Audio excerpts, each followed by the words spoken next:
The knock came at 7 on a Tuesday morning.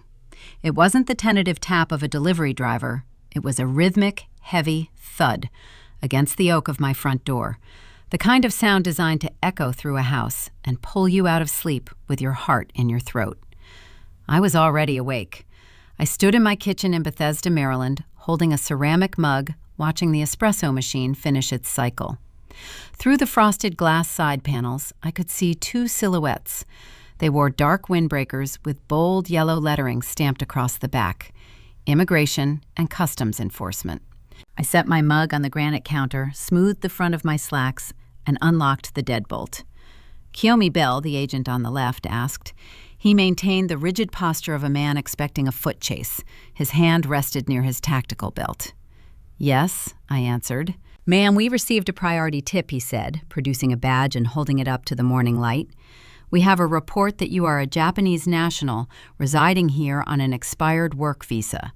The report also alleges you are operating under a stolen federal identity and are preparing to flee the country with embezzled corporate funds. There it was. The lie escalated into a federal offense. My own parents, Sylvia and Richard Bell, had not just reported me as an overstay. They had painted me as a fleeing criminal to guarantee an armed response. They wanted me dragged out of my home in handcuffs. They wanted me gone, out of the country, and out of the inheritance. I looked at the agents. They were braced for panic, for tears, for the chaotic scramble of a fugitive cornered in her own hallway. Please come inside, I said, stepping back and gesturing toward the kitchen. The espresso machine is still hot if you would like a cup. They exchanged a look, thrown off balance by the invitation, but stepped over the threshold. I walked to the kitchen island, opened the top drawer, and pulled out a small navy blue booklet. I slid it across the marble surface toward the lead agent. He opened it.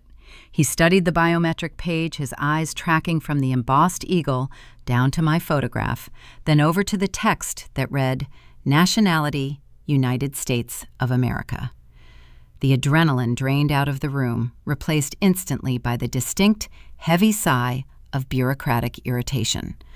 The caller, the second agent muttered, looking at his notes, stated with certainty that your paperwork expired 3 years ago. The caller, I said, leaning against the counter, is my mother, Sylvia. My father, Richard, likely helped her dial. They did not know I naturalized 5 years ago. They are currently attempting to freeze my $2 million share of my grandfather's estate, and they assumed a raid would expedite my surrender. I watched the agents connect the dots.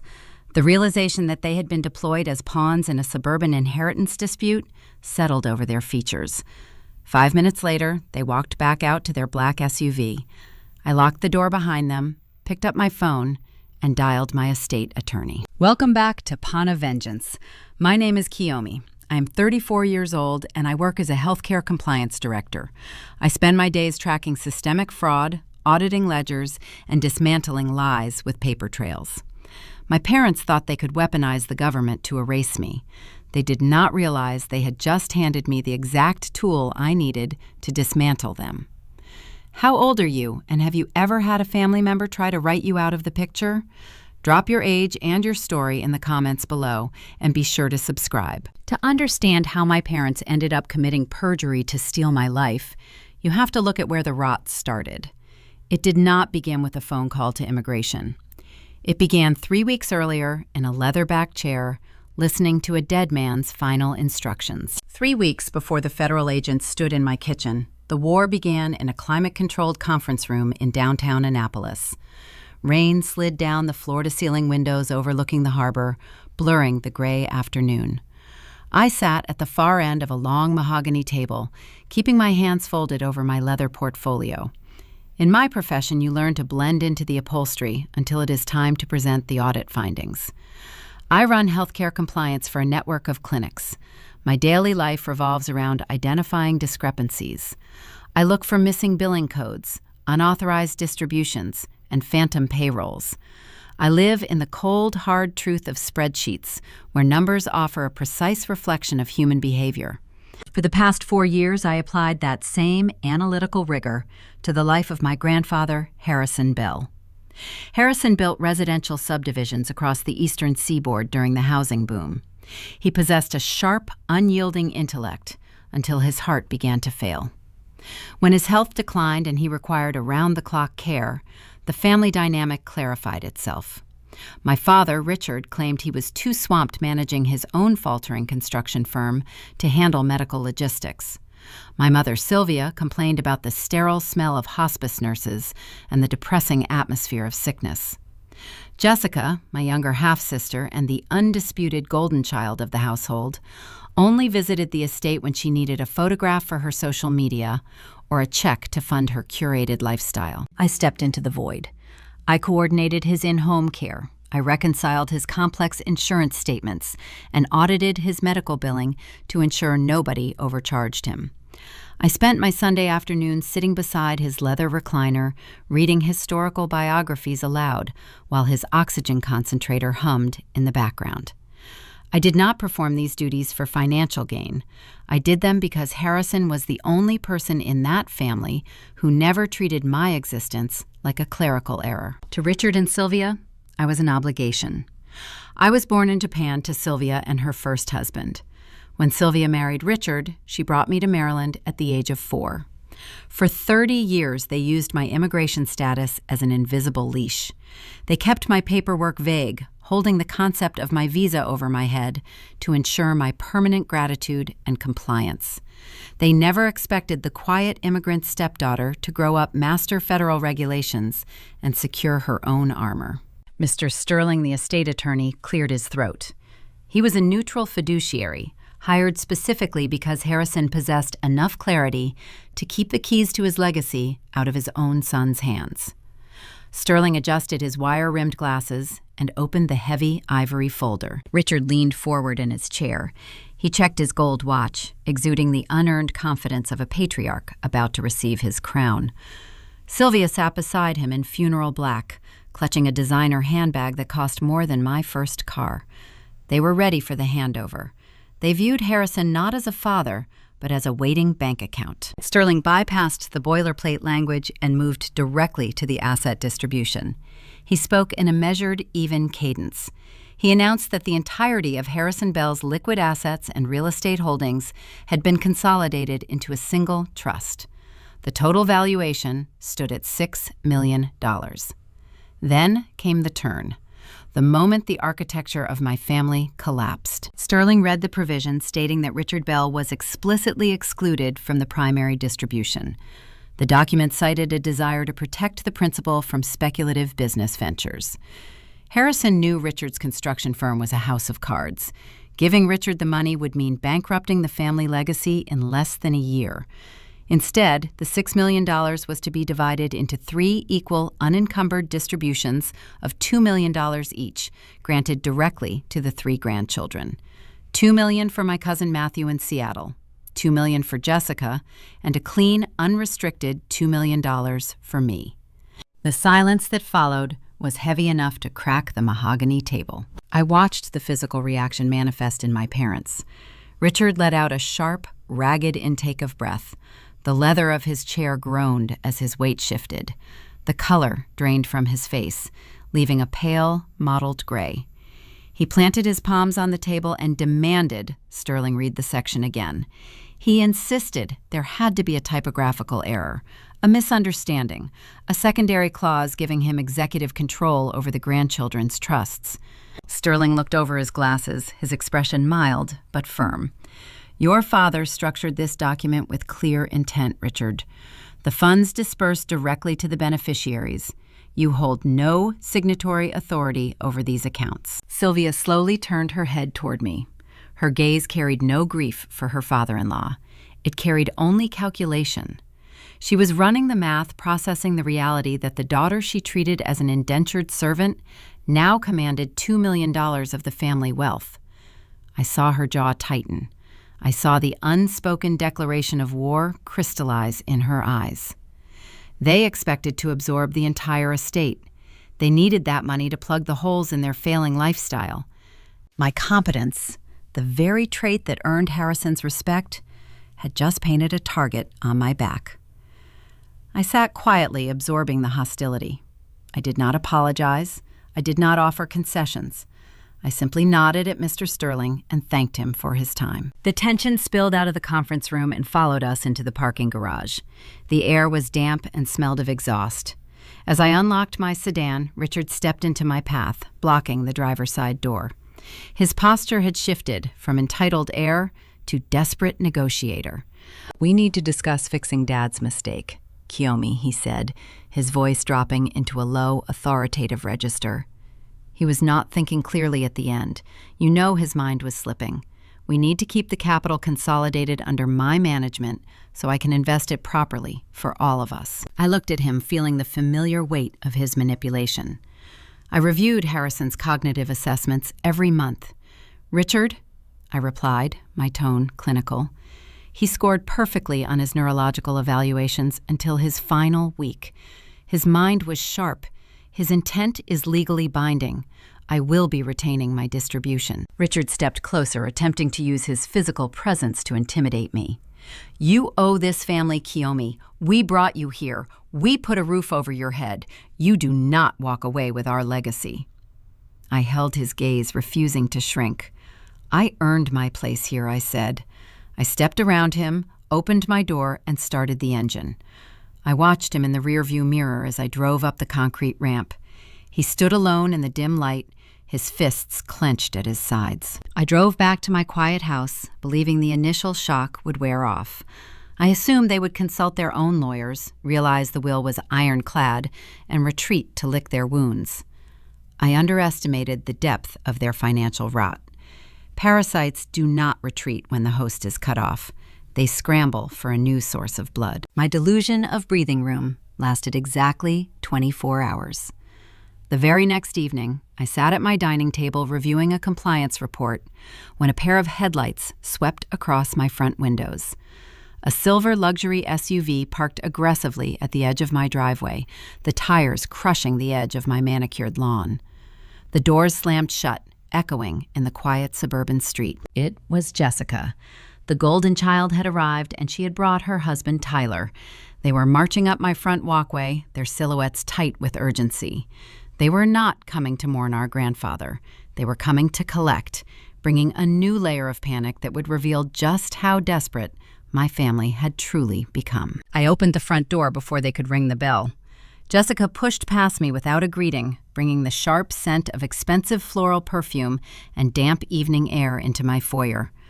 Tyler followed close behind, his jaw set in a tight, unyielding line. They moved with the frantic energy of people trying to outrun a storm only they could see.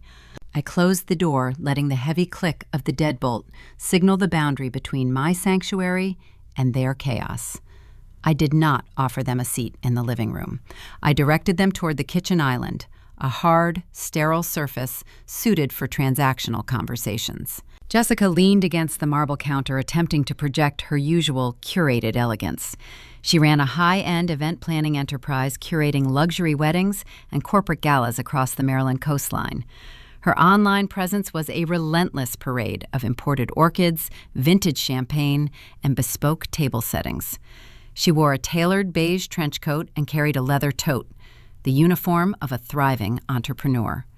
But my profession trains me to look past the veneer. I study anomalies. I noticed the brittle tension in her shoulders. I saw the way her manicured fingers obsessively picked at a frayed thread on her expensive coat. The dark circles under her eyes were heavily concealed, but undeniable.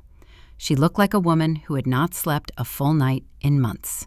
Tyler cleared his throat, taking the lead. He was perpetually unemployed, though he preferred the title of venture capitalist. His ventures primarily consisted of spending my father's money on golf club memberships and unfulfilled startup ideas. He placed his hands flat on the granite, leaning forward to claim physical dominance in the space. "Kiyomi, we are going to bypass the pleasantries." Tyler began, his voice wrapped in a false corporate diplomacy. "We all know the reading this afternoon was a disaster. Harrison was severely medicated toward the end. He did not understand the implications of fracturing the estate liquidities." I poured myself a glass of cold water, taking my time. I did not offer them a drink. Harrison was entirely lucid, Tyler. The distribution was intentional. Tyler waved a hand, dismissing my statement as irrelevant background noise. The point is, the capital needs to remain consolidated. Richard is the patriarch. The wealth belongs in the real bloodline. It needs to stay within the core family structure to preserve the legacy. He emphasized the word bloodline, letting the syllables linger in the quiet kitchen. It was the oldest weapon in their arsenal, the reminder that I was a biological outsider, a guest who had overstayed her welcome. "You are a smart girl," Kiyomi Tyler continued, shifting his tone to a patronizing hum. "You built a nice little life for yourself here. But you have to understand the optics. An immigrant stepping in and siphoning $2 million away from the rightful American heirs? It looks opportunistic. It looks fraudulent. If you sign a voluntary disclaimer renouncing your share, we can handle this quietly. We can keep the lawyers out of it." I took a sip of my water. The glass was cool against my palm. I did not raise my voice or react to the racial bait. In compliance auditing, when a subject attempts to provoke an emotional response, it means their factual defense has crumbled. Aggression is always a proxy for vulnerability. "You are not concerned about the family legacy, Tyler," I said, setting the glass down. "You are terrified of a margin call." Jessica flinched. Her head snapped toward me, the facade cracking for a fraction of a second. Tyler stiffened, his rehearsed confidence faltering. "What are you talking about?" he demanded, crossing his arms. I opened a mental ledger, pulling the data I had quietly gathered over the past year. When you manage a wealthy patient's medical logistics, you routinely screen the surrounding financial environment to protect them from liability. I had run standard background checks on my father's construction firm and Jessica's event planning operation to ensure nobody was leveraging Harrison's assets as collateral. I looked directly at my sister. "Your enterprise is a mirage, Jessica. You built a brand on aesthetics, but you lack the fundamental understanding of cash flow." "Shut up," Jessica hissed, her voice trembling. "You sit in a cubicle all day. You know nothing about my industry." "I know that high-end event planning requires substantial upfront capital," I replied, my tone clinical and detached. "I know you secure luxury venues and import exotic florals on credit, expecting the final client payments to cover your margins. But last year, you underbid 3 major corporate galas just to secure the portfolio photos. You ate the losses. To cover the deficit, you started taking merchant cash advances." Tyler's face turned the color of ash. I had struck the nerve. Merchant cash advances are the financial equivalent of quicksand. They are unregulated, short-term loans that automatically siphon daily percentages straight out of a business checking account. "You took one advance to pay off a vendor," I continued, watching Jessica's breathing turn shallow. "Then you took a second advance to pay off the first. Now the daily withdrawals are draining your operating account before you can even make payroll. Your suppliers have put you on a cash-only basis. Your warehouse landlord filed a preliminary notice of default in the county registry last month." I leaned forward, mirroring Tyler's earlier posture, returning his physical dominance tenfold. "You are $300,000 in the red, Jessica." The number hung in the air, heavy and undeniable. The silence in my kitchen was no longer just quiet. It was suffocating. Tyler opened his mouth to formulate a lie, to spin a narrative about temporary liquidity hiccups and projected quarterly growth, but he had nothing. His eyes darted around the room, searching for an exit strategy. The arrogance he brought into my home had evaporated, leaving only raw, unfiltered panic. "You did not come here tonight to protect the family legacy," I said, addressing them both. "You came here because you are drowning. You need my $2 million to extinguish your liabilities and save yourselves from public bankruptcy. You expected me to fold because I have always been the quiet, compliant stepdaughter. You thought I would hand over my inheritance out of a misplaced sense of gratitude for a family that never truly claimed me." Jessica gripped the edge of the marble island, her knuckles turning white. She dropped the elegant entrepreneur routine entirely. Tears pooled in her eyes, fueled by genuine fear. "Please," she whispered, her voice breaking. "If the vendors freeze my accounts, we lose the house. Tyler has nothing coming in. We will be ruined, Kiyomi. You do not need that much money. You live so simply. I studied her. For 30 years, she had been granted every privilege, every safety net, every unearned advantage. She was given the runway to fly, and she crashed her plane straight into the ground. I had spent my entire life securing my own parachute. I will not fund your financial illiteracy, I stated, stepping back from the counter. My inheritance remains with me. Tyler slammed his fist against the marble. The sudden noise echoed sharply, rattling my water glass. You smug, ungrateful parasite, he snarled, dropping the last shred of diplomacy. Richard is going to tear you apart. You think you can just walk away with our money? You do not belong here. You have no legal ground to stand on once Richard makes the call. He grabbed Jessica by the arm, pulling her away from the island. They turned and stormed out of my house, leaving the front door wide open. The cold night air rushed into the foyer. I walked over, shut the door, and locked the deadbolt a second time. My pulse remained steady. I had expected their hostility. What caught my attention was Tyler's specific phrasing. You have no legal ground to stand on once Richard makes the call. It was a strange, precise threat.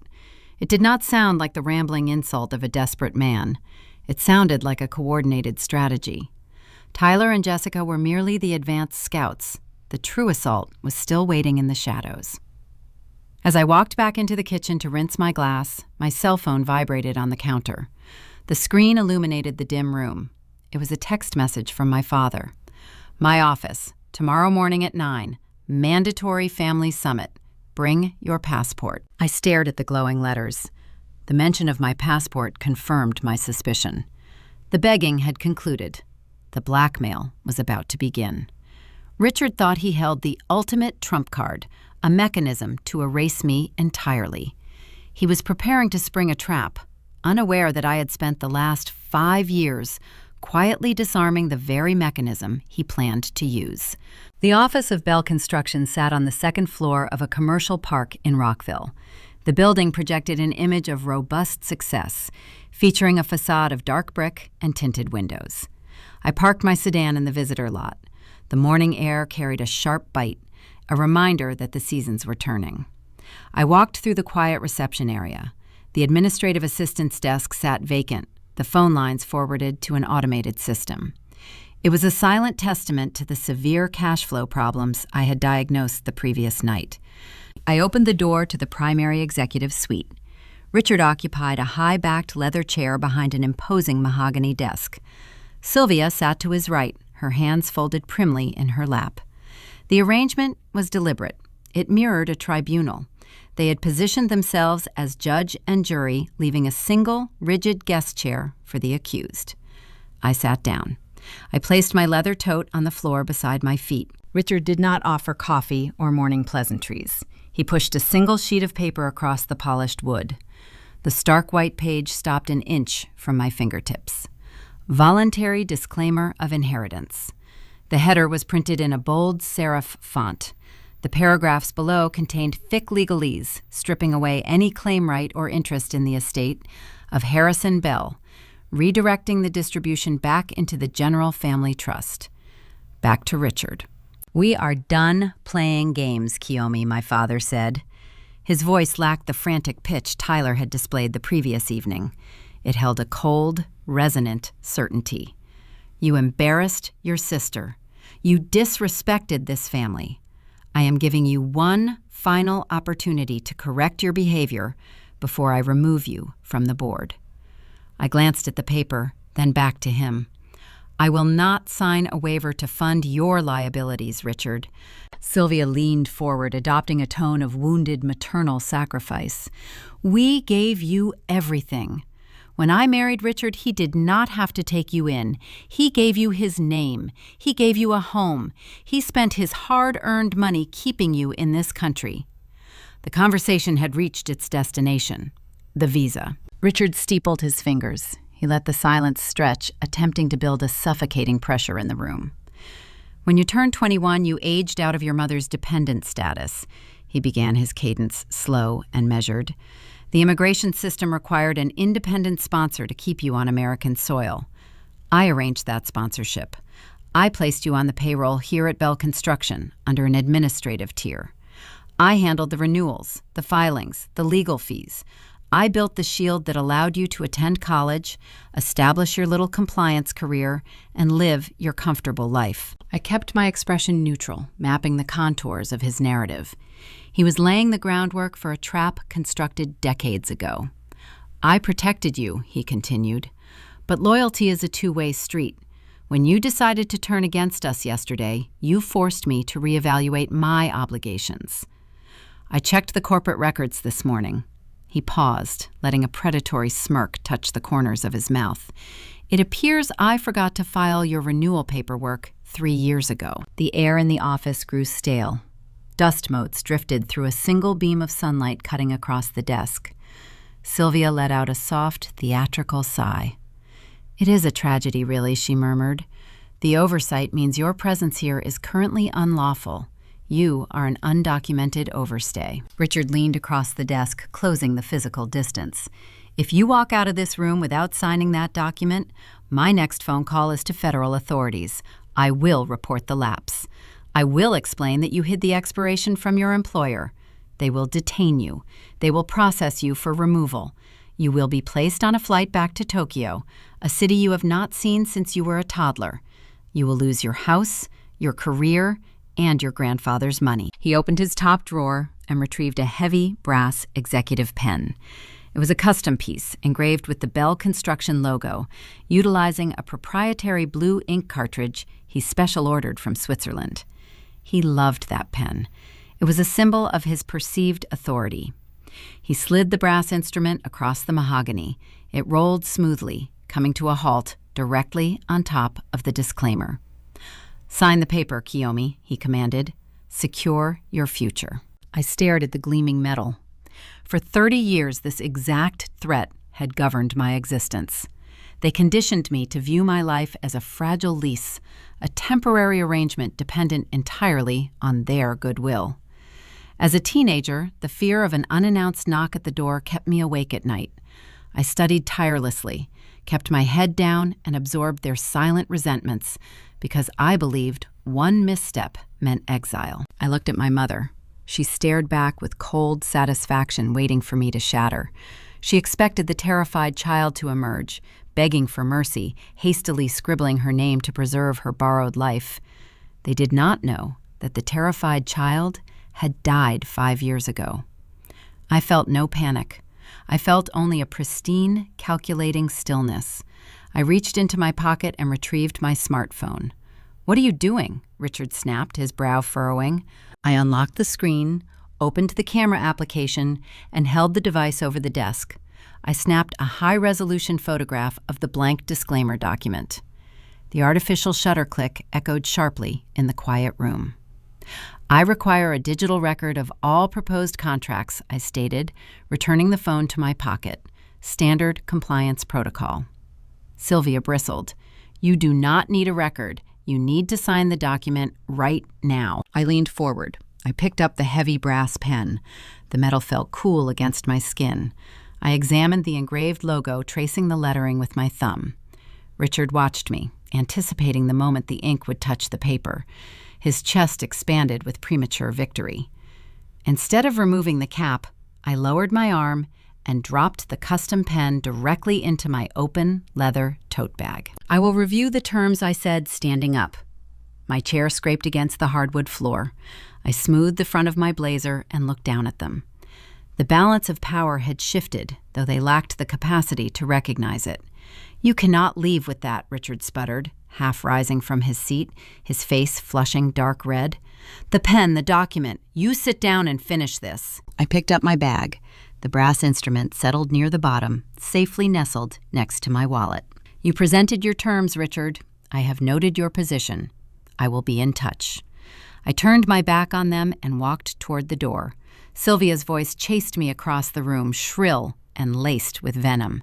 "We will make the call, Kiyomi. Do not test us. You will lose everything." I opened the frosted glass door and stepped into the hallway. I did not look back. As I descended the stairwell, I considered their strategy. They believed they held a loaded weapon pointed at my head. They intended to use the immigration system to orchestrate my ruin. They were desperate, arrogant, and blinded by their own false narrative. I walked to my sedan, unlocked the door, and slid into the driver's seat. I pulled the heavy brass pen from my tote and set it in the cup holder. It caught the morning light, a beautiful piece of evidence. Richard thought he had delivered a masterstroke. He assumed I was currently panicking, scrambling to find a way out of an inescapable snare. He had no idea that I wanted him to escalate. I needed him to commit his threats to the official record. It was time to give my parents exactly what they wanted. It was time to act like the cornered prey they believed me to be and hand them the bait that would seal their fate. The drive from the commercial park back to Bethesda provided ample time to process the sheer audacity of Richard's ultimatum. He truly believed he held the master key to my ruin. He sat in his leather chair, steeped in the unearned confidence of a patriarch, convinced that my silence was a symptom of paralyzing fear. He did not realize I had changed the locks on my life half a decade ago. To understand my calm in the face of federal threats, you have to look back 5 years. I was working my first senior compliance role at a regional medical center. The hospital administration had just integrated a new federal credentialing software to vet incoming physicians. To test the system parameters, I ran my own employee profile through the database. The screen returned a green verification checkmark indicating lawful permanent resident status, but a secondary flag blinked in the corner. The expiration date on my permanent file carried a severe warning. I dug deeper into the digital archives. I uncovered the architecture of my father's control. Richard had intentionally allowed my original green card to lapse during my sophomore year of college. Instead of renewing my permanent residency, he quietly transitioned me to a fragile, employer-sponsored administrative visa tied directly to Bell Construction. He legally anchored my existence to his payroll.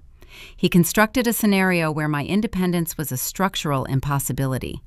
If I ever rebelled, quit, or defied him, he could revoke the sponsorship and render me instantly undocumented. I did not confront him.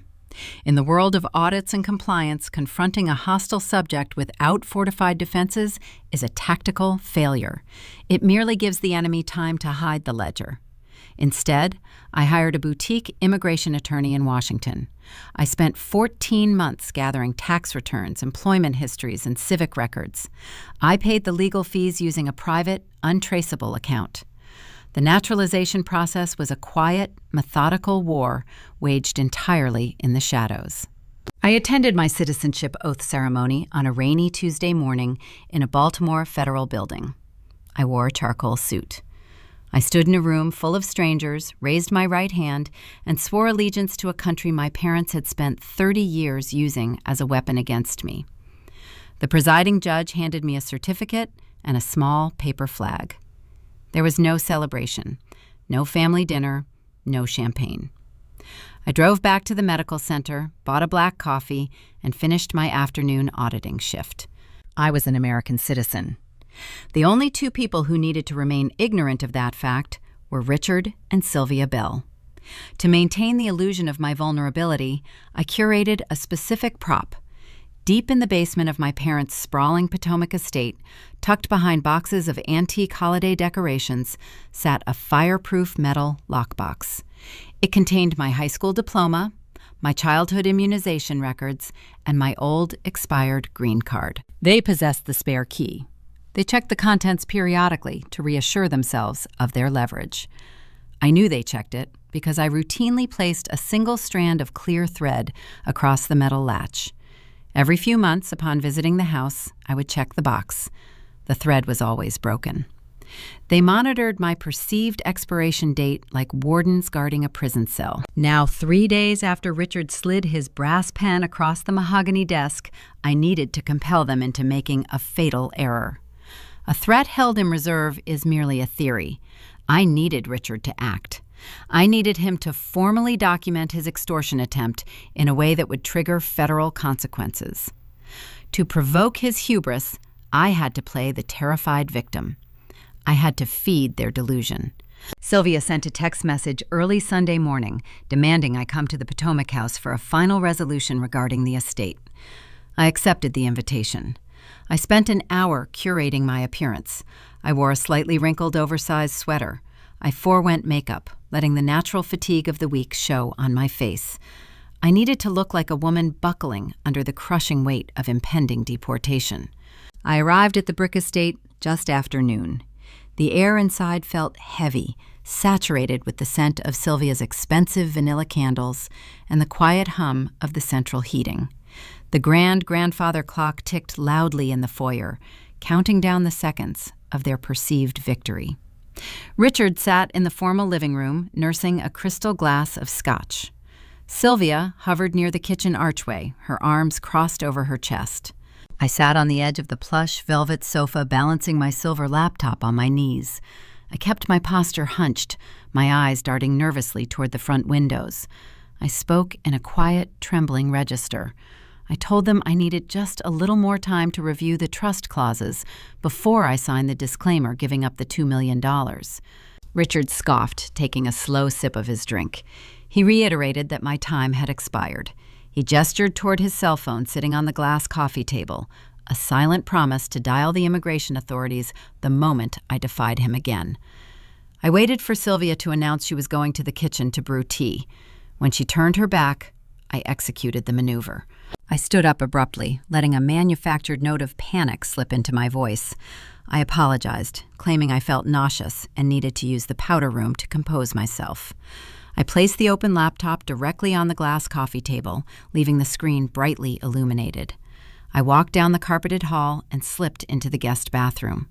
I did not turn on the faucet. I stood in the dark, watching the sliver of light beneath the door, timing the sequence. On the laptop screen, I had left a web browser open. The visible tabs were carefully engineered bait. The primary window displayed search results for expedited one-way flights from Dulles International to Tokyo. The adjacent tab showed a financial article detailing how to execute international wire transfers without flagging federal holds. A third tab displayed the Wikipedia entry for Japanese extradition treaties. It was a fabricated, digital panic attack. It told the story of a desperate immigrant preparing to liquidate her assets and flee the continent before the government knocked on her door. I waited exactly 4 minutes in the dark bathroom. When I finally emerged and walked back down the hallway, the atmosphere in the living room had subtly shifted. Richard stood near the fireplace, his posture remarkably relaxed, his shoulders loose. Sylvia held 2 porcelain teacups, a faint, triumphant smile playing on her lips. They had looked at the screen. They had digested the digital breadcrumbs. They saw a terrified woman preparing to drain her bank accounts and run. They believed the threat of the expired visa had broken my spirit.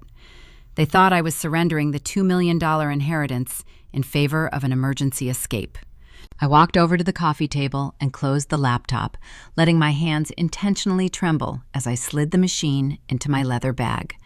I told them I could not sign the document today. I murmured something incoherent about needing to arrange my affairs and practically sprinted out the front door. Driving away from the Potomac estate, I watched their house shrink in my rearview mirror. Their smug satisfaction had been palpable, radiating through the brick walls. Their arrogant assumption of victory was the exact catalyst I required.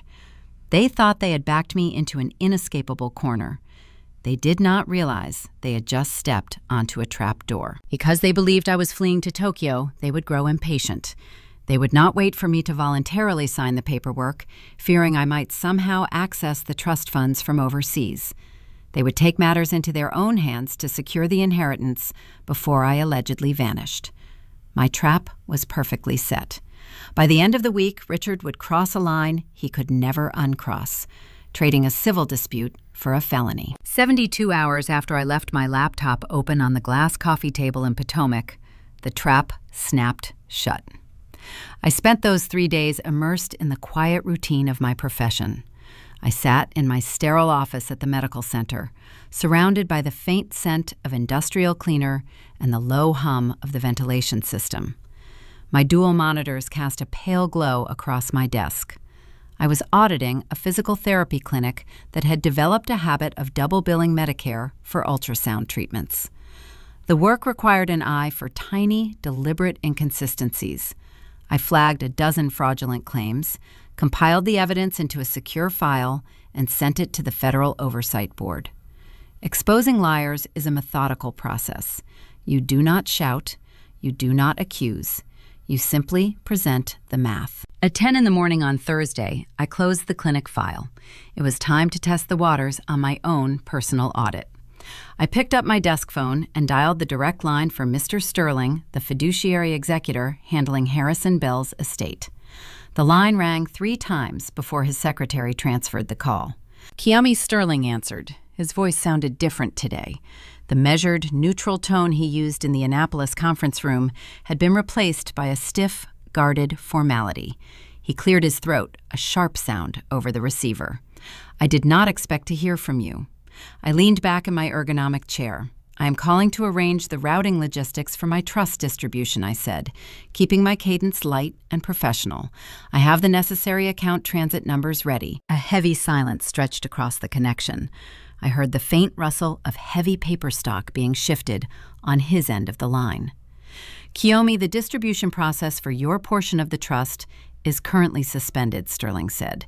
He spoke slowly, choosing his words with the careful precision of a man avoiding liability. I kept my eyes focused on the blank wall of my office. "Suspended? Under whose authority?" I asked. "Under your own," he replied. He explained that his office received a hand-delivered courier package the previous afternoon. The envelope contained a formal, notarized document. The header read, "Voluntary Disclaimer and Relinquishment of Interest." According to Sterling, the document explicitly stated that I was surrendering all current and future claims to the Harrison Bell estate. It directed my $2 million share back into the primary family trust, effectively granting Richard total control over the capital. Furthermore, Sterling continued, "The addendum attached to the disclaimer indicates you are permanently relocating to Japan by the end of the month. Given the signed relinquishment, my firm has frozen your specific account, pending the final transfer back to the general ledger." I did not gasp. I did not drop the phone. I felt a profound, crystalline clarity wash over me, the same sensation I experience when a corrupt hospital administrator accidentally emails the wrong spreadsheet. Richard took the bait. He saw the fabricated flight searches on my laptop and drew the exact conclusion I wanted him to draw.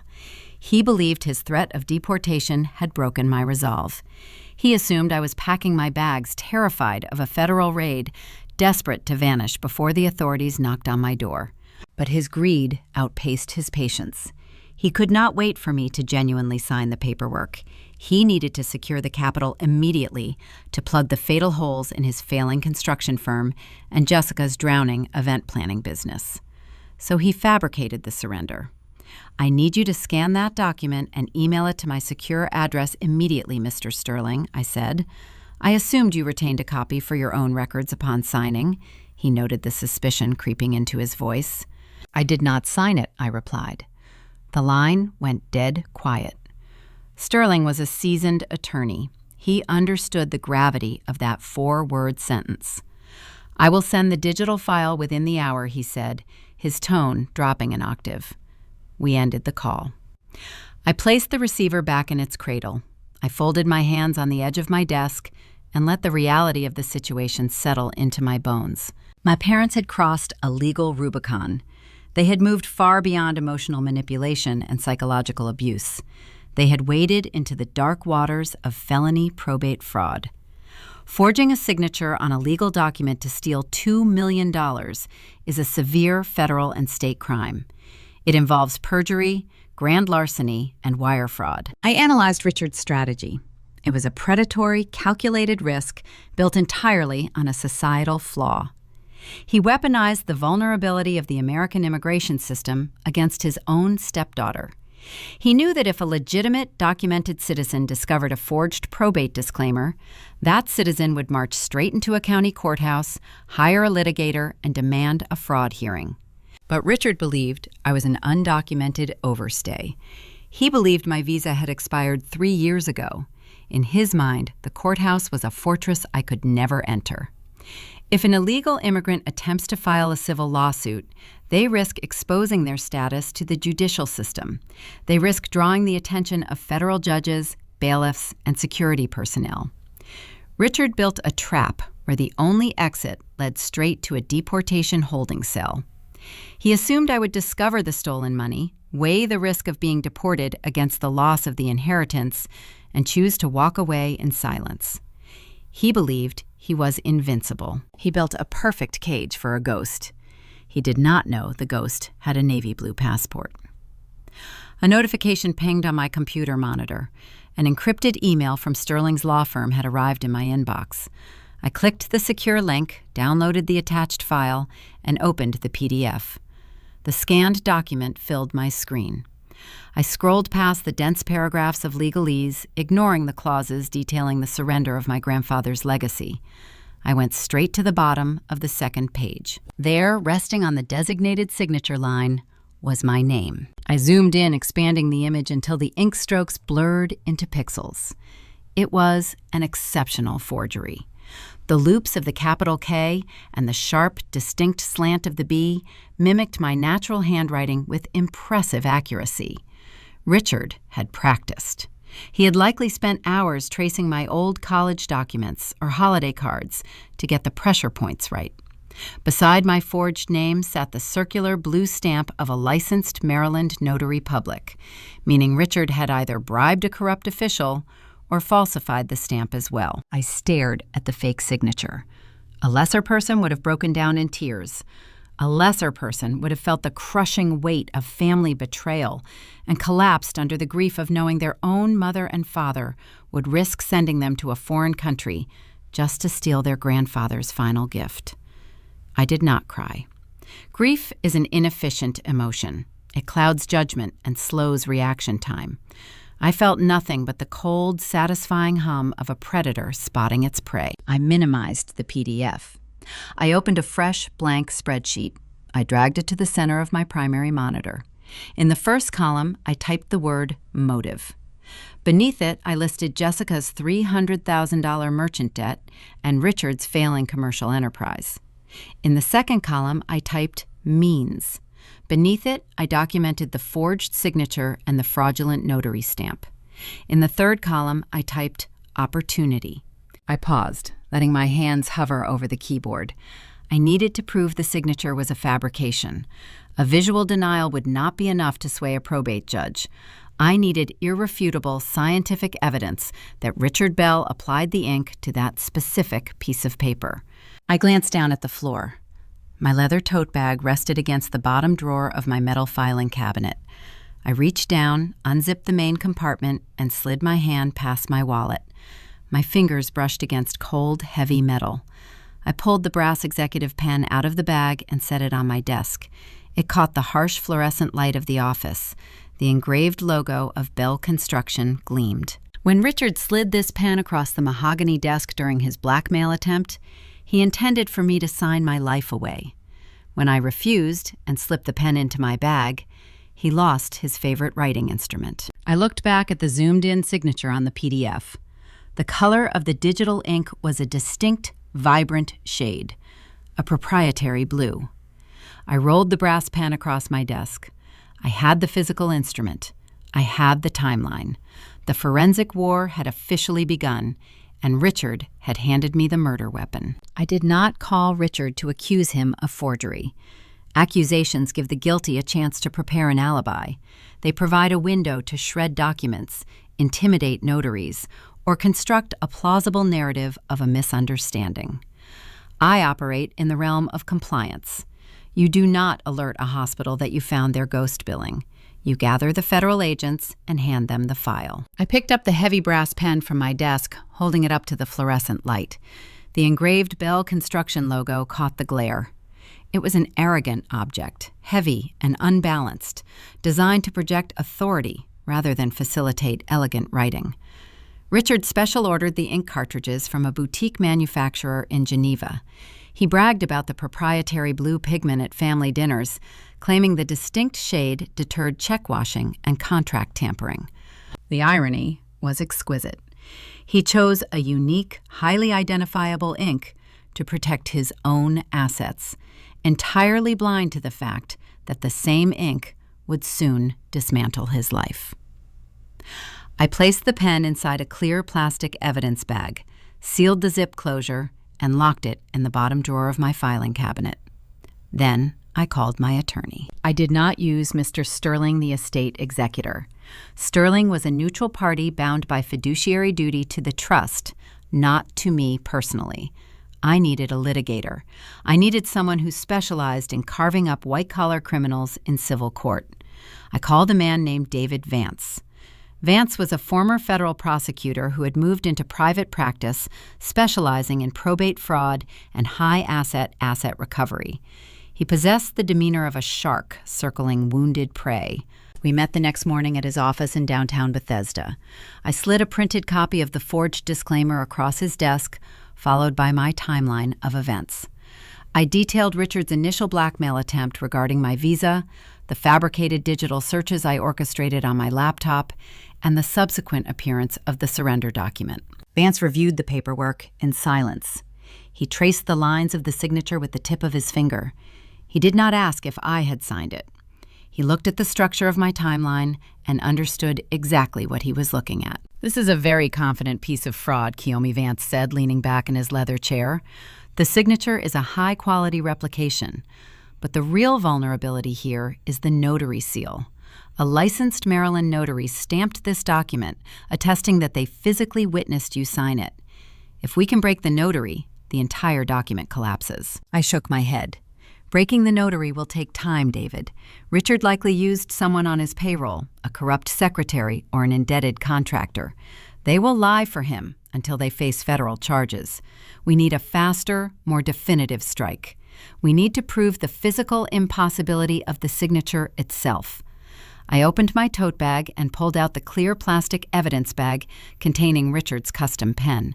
I placed it on the desk next to the forgery. "I need you to subpoena the original physical copy of the disclaimer from Sterling's office," I instructed. "Then I need you to hire an independent forensic document examiner. Have them test the chemical composition of the ink on the original document against the ink cartridge inside this pen." Vance raised an eyebrow, picking up the plastic bag. He examined the brass casing. "You want an ink analysis?" I nodded. Richard slid this pen across the table during his blackmail attempt on Tuesday morning. He demanded I sign a blank disclaimer. I refused. I put this exact pen in my bag and walked out of his office. I have had it in my continuous possession ever since. I pointed to the timestamp printed by the notary next to the fake signature on the PDF. The notary stamp indicates this document was executed and signed at 4 p.m. on Thursday, 2 full days after I left Richard's office. If the forensic examiner proves the forgery was written with the proprietary Swiss ink from this specific pen, the document becomes a scientific impossibility. I could not have signed a document on Thursday using a pen that was locked inside a desk drawer in my office, miles away. A slow, predatory smile spread across Vance's face. He understood the lethal elegance of the trap. "We do not just prove he forged it," he murmured. "We prove he used his own specialized equipment to do it after you left the premises. It removes the possibility of him claiming you signed it in his presence and he merely filed it later." Vance executed the subpoena that afternoon. By Monday morning, a bonded courier delivered the original heavy stock paper disclaimer from Sterling's vault directly to an accredited forensic laboratory in Virginia. I spent the waiting period observing my family from a distance. I maintained strict radio silence. I did not return Sylvia's aggressive text messages demanding to know when I was leaving the country. I ignored Jessica's passive-aggressive social media posts about family loyalty and overcoming adversity. They mistook my silence for the quiet terror of a defeated woman packing her bags. They believed I was cowering in my house, too frightened of a deportation raid to contest the theft of the $2 million. Richard likely walked around his Rockville office with his chest puffed out, convinced he had masterfully secured the capital to save his failing construction firm. He thought he was a criminal genius orchestrating a seamless heist. He remained blissfully unaware that he was a dead man walking. The forensic report arrived late Wednesday afternoon. Vance called me via secure line. I sat at my dining room table watching the neighbor's sprinkler system sweep across a green lawn. "We have the results," Vance stated. His voice crackled with professional satisfaction. "Read the summary," I replied. The examiner performed a non-destructive hyperspectral imaging analysis on the original signature, Vance explained. They mapped the chemical signature of the dye, the binding agents, and the specific optical luminescence of the ink. They then extracted a microsample from the brass pen you provided. He paused, letting the weight of the moment settle. "It is a perfect match, Kiyomi. The chemical structures are identical down to the molecular level." The examiner noted that the ink is a highly unusual proprietary blend, not commercially available in standard office supplies. The report conclusively states that the signature on the disclaimer was authored using the exact cartridge housed inside the brass pen. I closed my eyes, letting out a slow, controlled breath. The trap was fully locked. The steel jaws had clamped shut around Richard's ankle. "Do we file the civil fraud motion now?" Vance asked. "I can have the injunction drafted by tomorrow morning. We can freeze Richard's assets and petition the probate judge to unseal your $2 million before the weekend." I opened my eyes. I looked at the digital clock on my laptop. It was not time to strike. Releasing the forensic report now would merely initiate a civil probate battle. Richard would claim a misunderstanding, hire expensive defense attorneys, and drag the process out for years. I did not want a protracted legal skirmish. I wanted a total, irreversible, systemic collapse. "Hold the report, David," I instructed. Vance sounded surprised. "Hold it, Kiyomi. We have the smoking gun. We have the physical proof of felony forgery. Why are we waiting?" "Because Richard believes he has won," I explained calmly. "He thinks the $2 million is securing his financial future. But he is impatient. And Sylvia is vindictive. They saw the fabricated flight searches on my computer. They believe I am preparing to flee to Tokyo.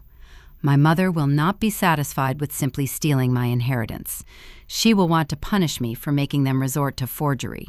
She will want to ensure I actually leave the country so I can never return to challenge the document." I stood up from the dining table and walked toward the front windows. The evening shadows were lengthening across the quiet Bethesda street. "They hold what they believe is a loaded gun," I continued, "the threat of calling immigration. They are going to pull the trigger. If we file the civil motion now, we interrupt their timeline. I want them to make the call, David. I want them to bring the federal government into this dispute." Vance went quiet on the other end of the line. When he finally spoke, his voice held a mixture of awe and mild apprehension. "You want them to orchestrate an ICE raid on your own home?" "Yes," I replied. "But why?" he asked. "You are a naturalized citizen. You have the passport. The raid will fail instantly. What do you gain by inviting federal agents to your doorstep?" "I gain jurisdiction," I said, a cold smile touching my lips. "When Sylvia dials that hotline, she will have to lie to compel an armed response. She will file a false report with a federal agency.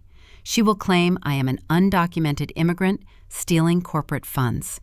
When the agents arrive and discover my citizenship, they will realize my parents attempted to weaponize their department to facilitate a $2 million inheritance theft." I looked down at the dark, quiet street. "We do not just want to win a civil probate case in county court, David. We want to hand the federal government the rope my parents just tied around their own necks." The anticipated escalation arrived exactly 5 days after my mother viewed the fabricated flight searches on my laptop. Sylvia possessed a brittle, anxious energy. She lacked Richard's capacity for cold calculation. She operated on impulse, driven by the immediate need to control her environment. The idea that I might liquidate my assets and flee to Tokyo before the probate court fully processed the forged disclaimer must have gnawed at her. She needed a guarantee. She needed to see me physically removed from the board. Which brings us back to the loud, rhythmic thud against my front door at 7:15 on a Tuesday morning. I stood in my kitchen, the morning light catching the stainless steel of my espresso machine. The two agents from Immigration and Customs Enforcement stepped over my threshold, their dark windbreakers rustling as they moved. They entered my home, expecting a chaotic confrontation with a desperate fugitive. They found a woman in tailored slacks, offering them coffee. I slid my navy blue United States passport across the marble island. The lead agent opened the booklet. The tension evaporated, replaced by the distinct, heavy sigh of a public servant realizing they had been dispatched on a fool's errand. The caller stated with certainty that your paperwork expired 3 years ago, the second agent muttered, consulting his digital notepad. He sounded more tired than angry. The caller is my mother, Sylvia Bell. I replied, maintaining a calm, even cadence.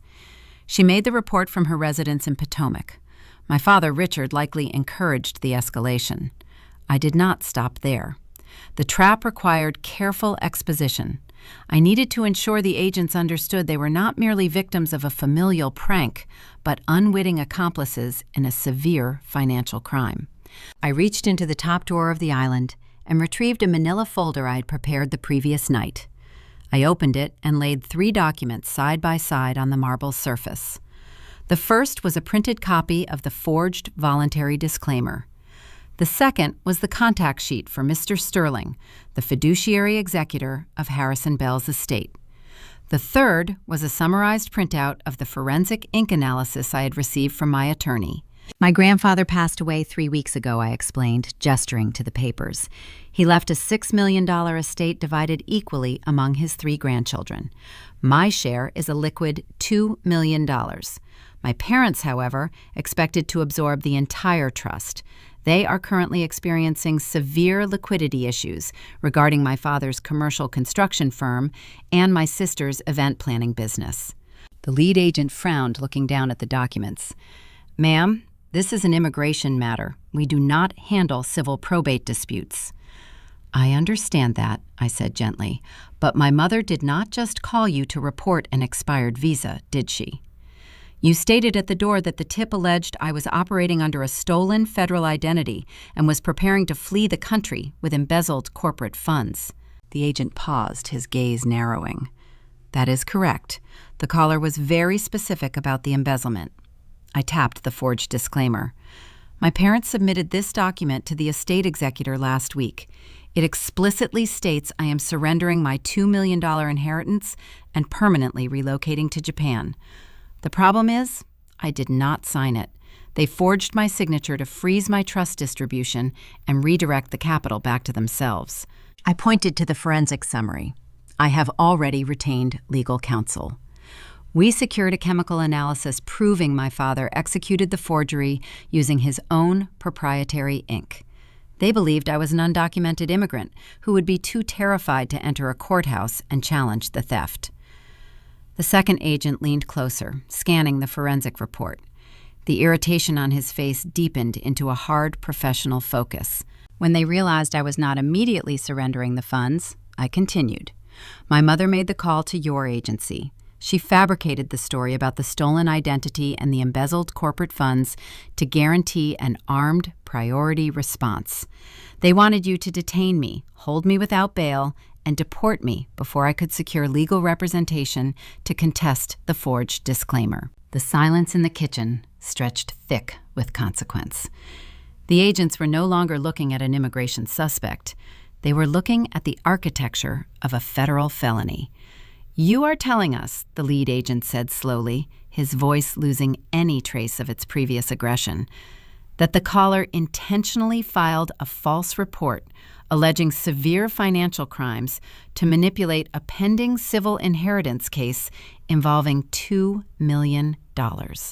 Yes, I replied. My mother attempted to weaponize your department to facilitate grand larceny. The agent looked at his partner. A silent communication passed between them. The annoyance had vanished entirely, replaced by the grim determination of law enforcement officers realizing someone had attempted to use them as blunt instruments in a criminal scheme. Filing a false report with a federal agency is a serious offense, Ms. Bell, the lead agent, stated, closing his notepad, especially when that report is utilized to further a secondary financial crime. I understand, I said. I am providing you with Mr. Sterling's contact information so you can verify the existence of the frozen trust funds. My attorney, David Vance, is also listed. He possesses the original forensic ink analysis regarding the forged document. We will cooperate fully with any subsequent investigation your agency or the Department of Justice wishes to pursue regarding my mother's phone call. The agents did not ask for coffee. They gathered the contact sheets, thanked me for my time, and walked back out to their black SUV. I watched through the frosted glass as they pulled away from the curb, the vehicle blending into the morning traffic. I walked back to the kitchen island, picked up my ceramic mug, and took a slow sip of the cool espresso. The midpoint of the war had been reached. The phantom threat of the expired visa was dead. The psychological leash my parents had held over me for 3 decades had snapped. They played their ultimate trump card, and it landed squarely in the hands of federal investigators. Sylvia and Richard believed they had executed a flawless maneuver. They probably sat in their Potomac kitchen that morning, drinking tea, waiting for a call from a detention center. They thought the board was cleared. They did not know that by trying to erase my existence in America, they had just formally documented their own perjury. The immigration battle was over. The financial slaughter was about to begin. I walked to my home office and booted up my primary workstation. The monitors flared to life, illuminating the quiet room. I opened the encrypted communication portal I used to coordinate with David Vance. I typed a brief, efficient message detailing the successful conclusion of the ICE visit and the agent's receipt of the preliminary fraud evidence. Then I opened a new browser window. I needed to shift my focus from defense to offense. The forged disclaimer secured their immediate doom regarding the probate court, but I wanted a total systemic collapse. I needed to unearth the root of their desperation. Jessica's $300,000 merchant debt was a symptom, not the disease. Richard's failing construction firm was a symptom. I needed the disease. I logged into a specialized commercial database I utilized for deep dive compliance audits. I entered the corporate tax identification numbers for Bell Construction and Jessica's luxury event planning enterprise. I cross-referenced their registered vendors, their public property liens, and their recent commercial loan applications. As the algorithms processed the data, my cell phone vibrated on the desk. The screen lit up with a notification from a social media platform. I did not maintain a strong digital footprint, utilizing dummy accounts strictly for monitoring compliance targets. The notification alerted me to a public post originating from Jessica's highly curated business page. I clicked the link. The page loaded, revealing a 15-minute video uploaded just moments ago. The golden child, unaware that her parents' grand deportation scheme had failed spectacularly, had decided to launch a preemptive strike of her own. She was about to introduce a new layer of chaos, attempting to win a war of public opinion, while I prepared to burn down her financial reality. The video played on my left monitor. Jessica sat in the center of the frame, her posture carefully curated to project fragile vulnerability. Her lighting was impeccably calibrated. A soft, warm halo illuminated her face, courtesy of a professional ring light reflecting in her tear-filled eyes. She wore a simple beige cardigan, a stark departure from her usual parade of designer gowns and imported jewelry. The visual downgrade was an intentional choice. She was dressing the part of the wounded, victimized heir. I leaned back in my ergonomic chair and turned up the volume. The production value was high. Tyler likely stood behind the camera, directing the angles and managing the audio capture.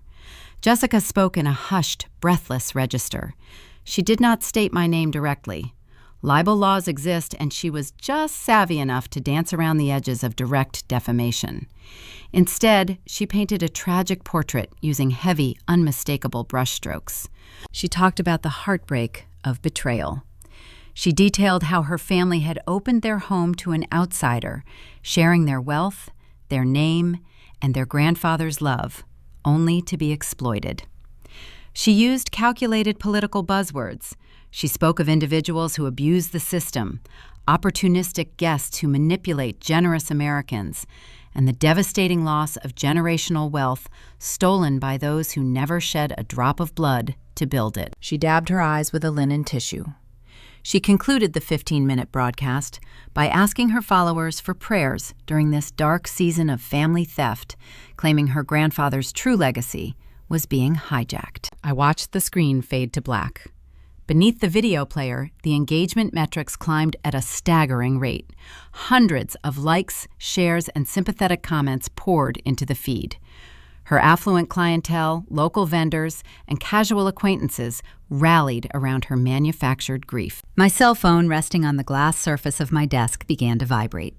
It danced across the smooth desktop, the internal motor buzzing relentlessly as notifications flooded the lock screen. The video had achieved its primary objective. It had reached the extended family tree. I picked up the device and scrolled through the incoming text messages. My Aunt Helen sent a long, frantic paragraph calling me an ungrateful thief, demanding I return the trust funds to my father immediately. Cousin Mark, a man I had not spoken to in 7 years, sent a succinct message, calling me a traitor and suggesting I belonged in a prison cell. Group chats I had long ignored suddenly flared to life with vitriol, speculation, and outrage. This was a classic isolation tactic. It is a psychological mechanism designed to break a target's resolve by stripping away their social support network. When a group coordinates to shame an individual, the natural human response is panic. Most people cannot endure the concentrated weight of public condemnation. They rush to defend themselves. They post angry rebuttals, release private screenshots, and engage in chaotic digital screaming matches in a desperate bid to clear their name. They exhaust their energy fighting ghosts in the court of public opinion. I do not operate in the court of public opinion. I operate in civil and federal jurisdictions where tears are inadmissible and ledgers dictate the verdict. I understood exactly why Jessica posted the broadcast this morning. It was a preemptive strike. She and Tyler believed the immigration raid had gone off without a hitch. They assumed I was currently sitting in a federal holding facility without access to a telephone or legal counsel. They released the video to control the narrative before the news of my alleged deportation broke to the extended family. They wanted to ensure that when my absence was finally noted, everyone would believe I fled the country after attempting to steal my grandfather's money. They were building a fortress of lies on a foundation of sand. I did not reply to Aunt Helen. I did not block Cousin Mark.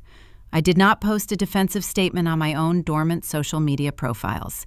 Engaging with hysterical people only validates their premise.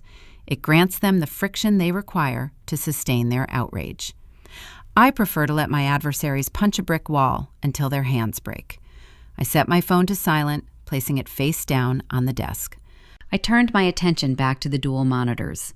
I opened a dedicated folder on my encrypted hard drive, naming it Defamation and Tortious Interference. I utilized a screen capture application to record the entirety of Jessica's broadcast in high definition, ensuring the original metadata and timestamps were preserved in the file code. I scrolled through the comments section, taking high-resolution screenshots of every sympathetic vendor and outraged relative. I captured the digital footprint of the smear campaign with the cold, methodical precision of a crime scene investigator bagging evidence. In civil litigation, documented public defamation carries a tangible, monetary value. By broadcasting her fabricated narrative to her vendors and our shared relatives, Jessica was actively damaging my professional reputation. She was essentially writing me a blank check for punitive damages. Every tear she shed on camera, every subtle racist insinuation she hurled into the digital void, increased the eventual settlement I could claim against her remaining assets. She thought she was destroying my character. She was actually handing me the sword I would use to sever her financial neck. Once the digital preservation was complete, I closed the social media tabs. The noise of the extended family faded into the background, irrelevant and powerless. I cleared my screens, taking a slow, cleansing breath. The social media campaign was a distraction, a pebble thrown at the window to draw my attention away from the structural rot of the house. I needed to return to the real war. I needed to locate the origin of the bankruptcy that drove my parents to forge a probate document in the first place. I reopened the specialized commercial database I had accessed earlier. I needed to dissect Bell Construction. Richard projected the image of a titan, but his desperation betrayed a man walking the edge of a financial cliff. I bypassed the polished public website and accessed the State Registry of Commercial Entities. I pulled the corporate filings for the past 10 years. I examined the general contractor licenses, the surety bond renewals, and the quarterly tax indicators. In healthcare compliance, you are trained to look for patterns that defy logical business practices. You look for expenses that run too high and revenues that vanish into unexplained offshore accounts. I began tracing Richard's commercial loan applications. Over the past decade, Bell Construction had secured multiple high-yield credit lines from regional banks. To qualify for those specific corporate loans, a company must demonstrate robust operational health. The banks require proof of significant ongoing projects, solid collateral, and a substantial, consistent payroll overhead. The more employees a construction firm retains on continuous salary, the larger the credit line the bank is willing to extend, assuming the company is thriving. I pulled the public payroll tax summaries for Bell Construction. The numbers did not align with the physical reality of his business. Richard operated a mid-sized regional firm, utilizing a vast network of independent subcontractors to avoid paying full-time benefits. He kept his actual in-house staff incredibly lean. Yet the federal filings indicated a bloated internal payroll. The ledger showed a massive chunk of capital flowing out every 2 weeks to sustain a high-tier administrative salary. I narrowed the search parameters, isolating the W-2 tax indicators tied directly to the corporate employer identification number. I cross-referenced the anonymous payroll blocks against the commercial loan applications. A discrepancy emerged on the screen. It was not a small accounting error. It was a glaring structural anomaly. For the past 10 years, Bell Construction had been funneling a 6-figure administrative salary to a single, continuous employee profile. This phantom employee received full benefits, substantial quarterly bonuses, and regular cost of living adjustments. The capital flowing to this ghost accounted for nearly 20% of Richard's claimed operational overhead, inflating his corporate value just enough to secure the regional bank loans he used to fund his lavish lifestyle. I needed to identify the ghost. I needed the name attached to the phantom W-2. I initiated a secure query through a secondary financial clearinghouse, running the encrypted tax indicators backward through the state system. The progress bar on the screen crawled forward, decrypting the masked identifier. I leaned closer to the monitor. The fans in my computer tower whirred in the silent office. The decryption finished. A single line of text appeared on the screen, displaying the individual taxpayer identification number and the registered name tied to the phantom payroll. My breath caught in my throat. The quiet hum of the room vanished. The name on the screen was Kiyomi Bell. I stared at the glowing letters, my pulse pounding a slow, heavy rhythm against my ribs. I had expected to find embezzlement. I had expected to uncover hidden shell companies or fraudulent contractor bids. I did not expect to find my own ghost in the machine. I did not expect to discover that my father had not just stolen my inheritance, he had stolen my identity. The financial war had just crossed a boundary I never anticipated, and the depth of the betrayal demanded a total, unyielding reckoning. I did not move for a long time. The harsh blue light from the monitor illuminated my hands resting on the keyboard. I stared at my own name, listed as a high-tier executive on the payroll of Bell Construction. Kiyomi Bell, Director of Corporate Operations. Annual salary, $140,000. The initial shock did not manifest as anger. It manifested as a cold, terrifying understanding of the architecture of my father's mind. Richard was not merely a greedy opportunist grasping at a $2 million inheritance to save his sinking ship. He was a systemic predator who had been harvesting my existence for a decade. I leaned forward and began pulling the historical W-2 filings.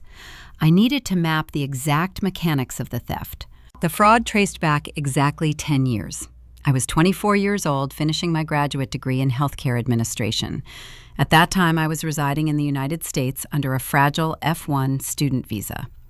The federal government issues a specific 9-digit code to international students who require a tax identity but are not eligible for a standard Social Security number. It is called an ITIN, an Individual Taxpayer Identification Number. Richard handled my university paperwork.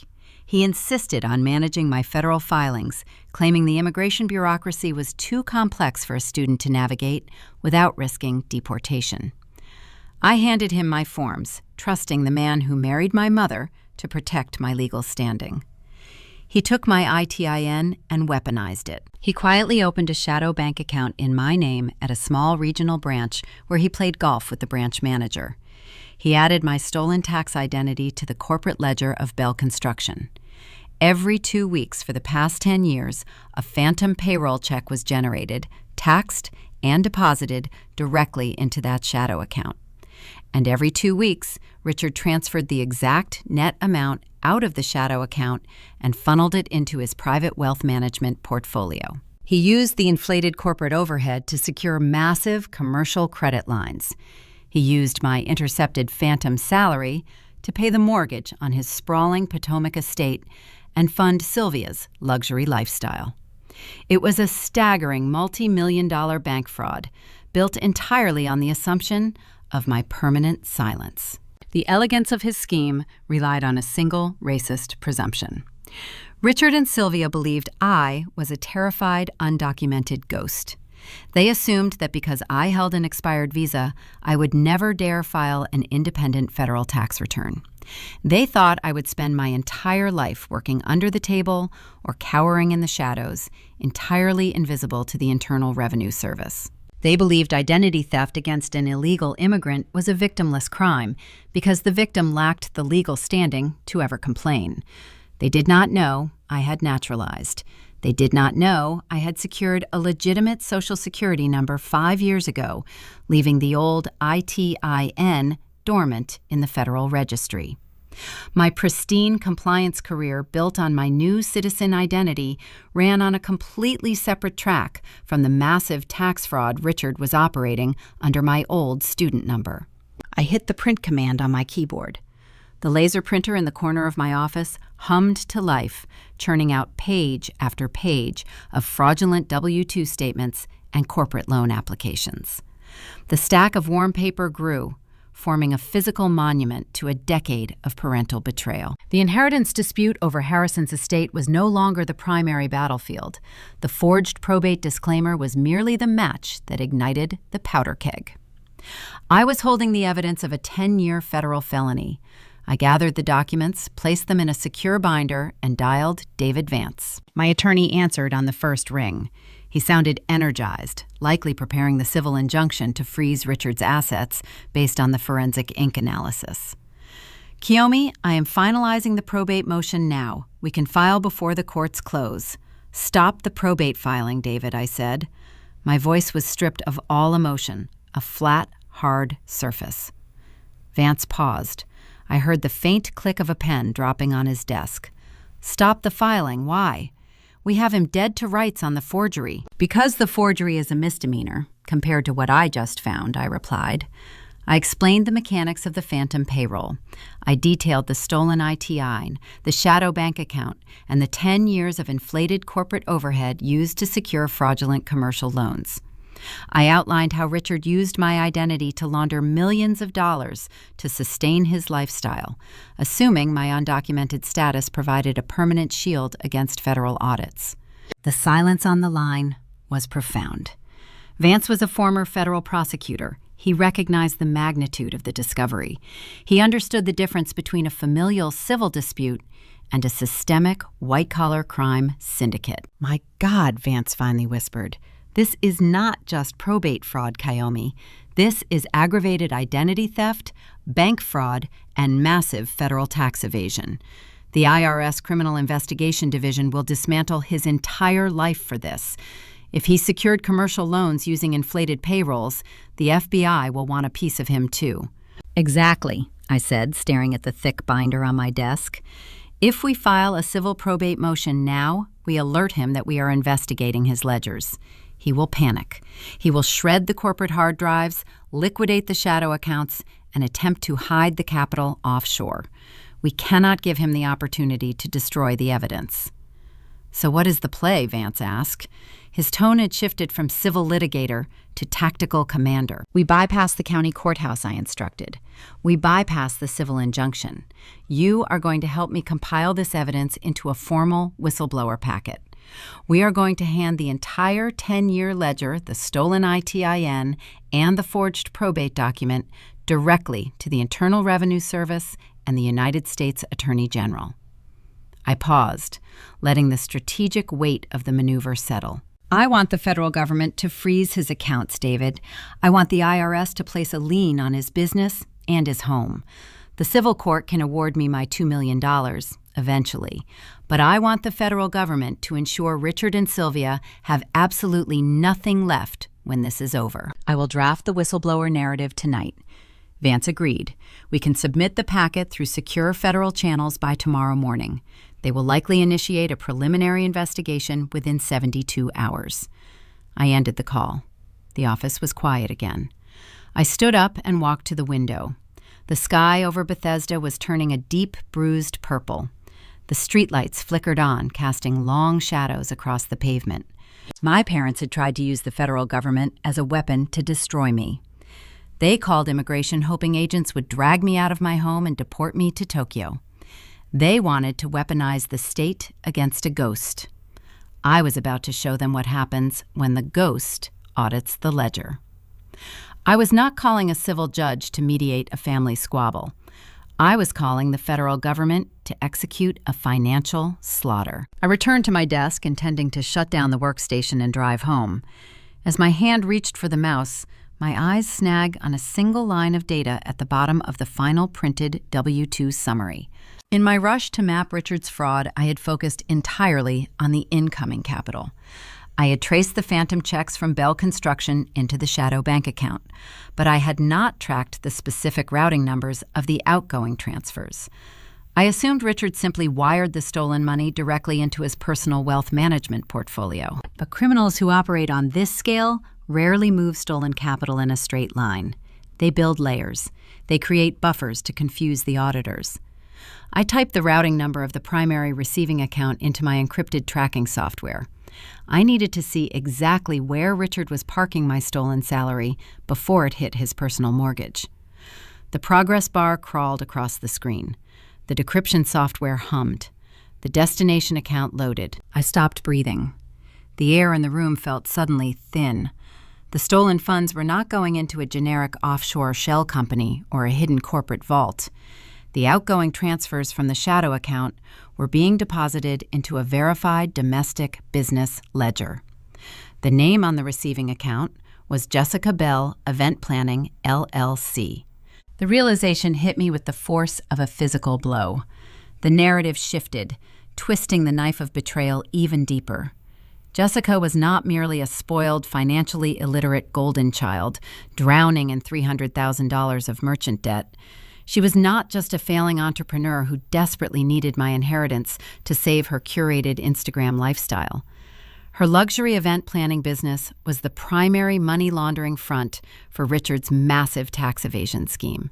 The golden child was the bagman. She was fully complicit in the felony. The tearful video she posted this morning, the frantic visit to my house demanding I sign the disclaimer, the hysterical pleas about saving the family legacy — it was all a performance. She did not just want my $2 million. She needed it to cover the massive gaping holes in their illegal laundering operation before the IRS noticed the discrepancy. The entire family was a criminal enterprise, and I held the match that was going to burn it all down. The glowing letters spelling out Jessica Bell Event Planning, LLC sat on my monitor like a venomous insect. I did not blink. I did not shift in my chair. The low hum of the computer tower filled the quiet office, a steady mechanical rhythm underpinning the sudden structural collapse of my family tree. I needed to understand the exact anatomy of the transaction. Criminals rarely move illicit capital without providing a plausible cover story. Dirty money requires a clean mask before it can enter the legitimate economy. I leaned closer to the screen and initiated a deep extraction on the transaction histories connecting the shadow bank account to my sister's enterprise. The digital receipts populated, line by line. Richard was meticulous in his execution, but blinded by his own arrogance. He utilized the shadow account operating under my stolen ITIN as a fictional corporate expense ledger. I opened a specific payment dated 4 months prior. The transfer totaled $18,000. The memo line read, Executive Leadership Retreat Catering and Venue Coordination. I cross-referenced that specific date against the public operational calendar for Bell Construction. There was no leadership retreat. The executives did not leave Rockville. The event was a ghost, a fabricated justification to move stolen capital. I pulled another invoice from the previous fiscal quarter. $22,000, marked for Annual Holiday Gala, Floral and Spatial Design. Again, a phantom event. The rhythm of the syndicate became crystal clear. Richard generated the fraudulent W-2 payroll checks using my identity. The funds flowed into the shadow account, safe from the immediate scrutiny of his corporate auditors. Then, the shadow account paid these fabricated invoices to Jessica's event planning business. Jessica received the dirty money, registered it as legitimate service revenue on her own corporate ledgers, and washed it clean. Once the capital sat safely in her accounts, she skimmed her percentage to fund her designer wardrobe, her imported vehicles, and her curated social media lifestyle. She then routed the remaining balance back to Richard under the guise of family gifts or owner draw dividends, providing him the clean cash required to pay the mortgage on his sprawling Potomac estate. My sister was not an innocent bystander. She was not a naive, financially illiterate entrepreneur struggling to keep a small business afloat. The golden child was the bagman. She was the primary laundering mechanism for a staggering federal tax evasion scheme. This revelation recontextualized every interaction I had endured over the past month. It stripped away the veneer of familial grief and exposed the raw, pulsing terror beneath their actions. I thought back to the evening Jessica and Tyler stormed into my kitchen. I recalled the brittle tension in her shoulders and the dark circles hidden beneath her expensive concealer. Tyler had slammed his hand on my marble island, his voice dripping with panic as he demanded I sign over my $2 million inheritance. He had warned that if the vendors froze Jessica's accounts, they would lose their house. I had diagnosed her problem as a simple merchant cash advance spiral. I assumed she took predatory loans to cover her lavish floral imports and venue deposits. I was only seeing the surface of the wound. The true disease was far more lethal. Jessica took those high-interest merchant loans because Richard's construction firm was faltering. When his legitimate revenue dried up, he could no longer afford to push as much capital through the phantom payroll without triggering a bank audit. The flow of dirty money into Jessica's laundering front slowed to a trickle. But her lifestyle costs and the taxes owed on the fake revenue remained sky high. She resorted to taking predatory cash advances just to maintain the illusion of a thriving business and keep the laundering accounts open. She was drowning in $300,000 of debt because she was trying to float a collapsing criminal syndicate. When Harrison died and left me $2 million, they did not just see a windfall. They saw an emergency bailout. They needed my inheritance to plug the catastrophic holes in their operation before the Internal Revenue Service noticed the discrepancies. Their entire freedom depended on absorbing my trust fund. I thought about the tearful, highly produced video Jessica posted to her social media channels that very morning. I had assumed it was a standard isolation tactic, a smear campaign designed to pressure me into surrendering. But viewed through the lens of a federal accomplice, her tears took on a different meaning. She was establishing a victim narrative. She was planting the seed that I was a deceitful, opportunistic thief who fled the country. She hoped that when the federal auditors eventually came knocking, she could point the finger at the vanished immigrant stepdaughter. She intended to blame the entire laundering operation on the ghost they had created. The profound irony of the situation settled deep into my bones. Jessica, the epitome of affluent privilege, a woman who looked down on my heritage and my quiet compliance career, was surviving solely by feeding off a stolen taxpayer identity belonging to a Japanese immigrant. I did not feel anger. Anger is a hot, volatile emotion that leads to unforced errors. I felt a cold, surgical precision. I hit the print command. The laser printer whirred, churning out the fraudulent invoices, the routing numbers, and the corresponding dates. I gathered the warm sheets of paper, organized them by fiscal quarter, and slid them into the secure binder next to the forged probate disclaimer and the forensic ink analysis. I picked up my phone and dialed David Vance. The line connected. I did not offer a greeting. Add a new section to the whistleblower packet, David, I instructed.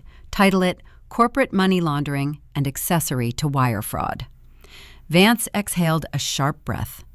What did you find, Kiyomi? I explained the flow of the capital. I walked him through the phantom invoices, the ghost events, and the specific routing numbers linking the shadow account directly to Jessica's limited liability company.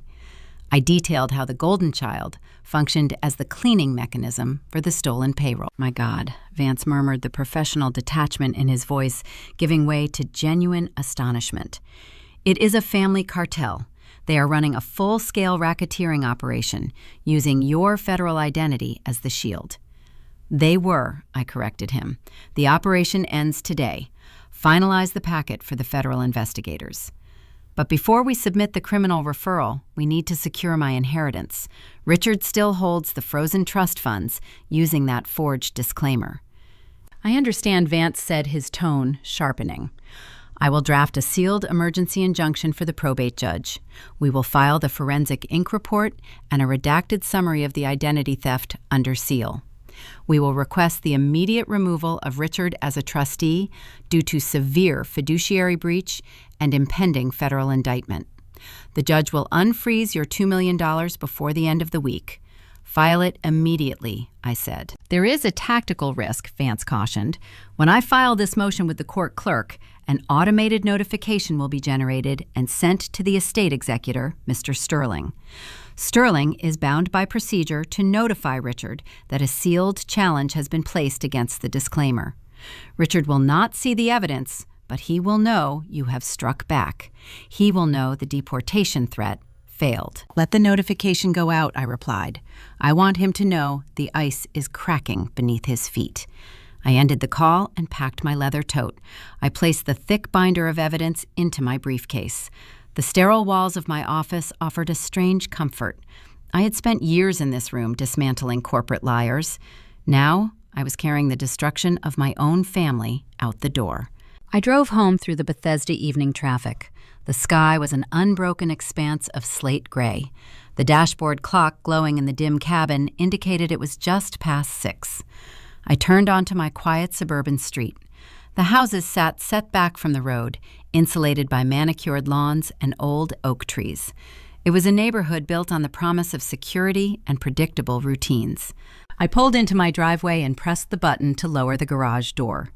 As the heavy metal panel descended, shutting out the twilight, my cell phone vibrated in my pocket. It was not a text message or a social media alert. It was a push notification from my home security system. I retrieved the device and glanced at the screen.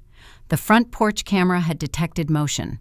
I tapped the alert, bringing up the live video feed. Standing on my welcome mat, illuminated by the harsh glare of the motion sensor light, were Richard and Sylvia. They did not look arrogant. They did not carry the smug, predatory confidence they had displayed in the Rockville office or the Potomac living room. The automated alert from the probate court must have reached them. They realized the forged document was under judicial siege. The phantom threat of immigration had evaporated, leaving them entirely exposed. Richard ran a hand over his face, his shoulders sagging. Sylvia clutched her expensive handbag like a life preserver, her posture tight with unvarnished terror. The hunters had suddenly realized they were standing in the middle of a minefield, and they had come to my door, in a desperate bid to stop the detonation. I sat in the driver's seat of my sedan, bathed in the dim glow of the dashboard instrument panel. The heavy garage door had sealed me inside a quiet cocoon, insulating me from the Maryland evening. On my phone screen, the live security feed rendered my front porch in sharp, high-definition color. The motion sensor light cast stark shadows across the brick facade. Richard and Sylvia stood on the welcome mat. They did not resemble the affluent, untouchable aristocrats who had tried to blackmail me just a few days prior. The veneer of Potomac royalty had peeled away, exposing the fragile, terrified grifters underneath. Richard wore a charcoal suit, but the collar of his dress shirt was unbuttoned, his silk tie hanging loose and crooked. He shifted his weight from one foot to the other, his gaze darting toward the street. Sylvia stood half a step behind him. Her posture, usually rigid with practiced elegance, had collapsed. She clutched a leather handbag against her chest, as if holding a shield. The automated notification from the probate court had done its job. Sterling, the estate executor, received the sealed emergency injunction filed by my attorney. Sterling fulfilled his fiduciary duty and alerted Richard that a formal, judicially sealed challenge had been placed against the voluntary disclaimer. Richard did not know the specifics of the evidence enclosed in that sealed file. He did not know about the forensic ink analysis or the extracted chemical profile of his proprietary Swiss pen. He only knew that the document he forged was under a judge's direct scrutiny, and his flawless plan to steal my $2 million inheritance had hit a concrete wall. I turned off the car engine. The sudden silence in the garage amplified the sound of my own steady breathing. I picked up my phone and accessed the security application settings.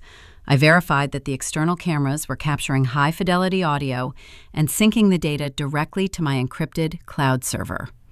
Every word spoken on that porch would be preserved, cataloged, and rendered admissible in a court of law. I stepped out of the vehicle, walked through the interior mudroom, and approached the heavy wooden front door. I did not check the peephole. I turned the deadbolt and pulled the door open, letting the cool, damp night air wash into the foyer. Richard flinched at the sudden movement. Sylvia took a sharp, audible breath.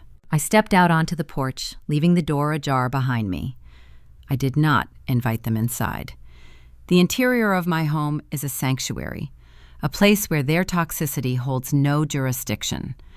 I folded my arms across my sweater and leaned against the brick door frame. "Good evening," I said. The greeting hung in the cold air, flat and devoid of hospitality. Kiyomi Richard began, his voice lacking its usual baritone resonance. It sounded thin, strained by a dry throat. "We need to have a conversation. Just the three of us. No lawyers, no sealed motions." He raised a hand, attempting a gesture of pacification. "Sterling contacted my office an hour ago. He informed me you filed a legal challenge against the estate distribution paperwork."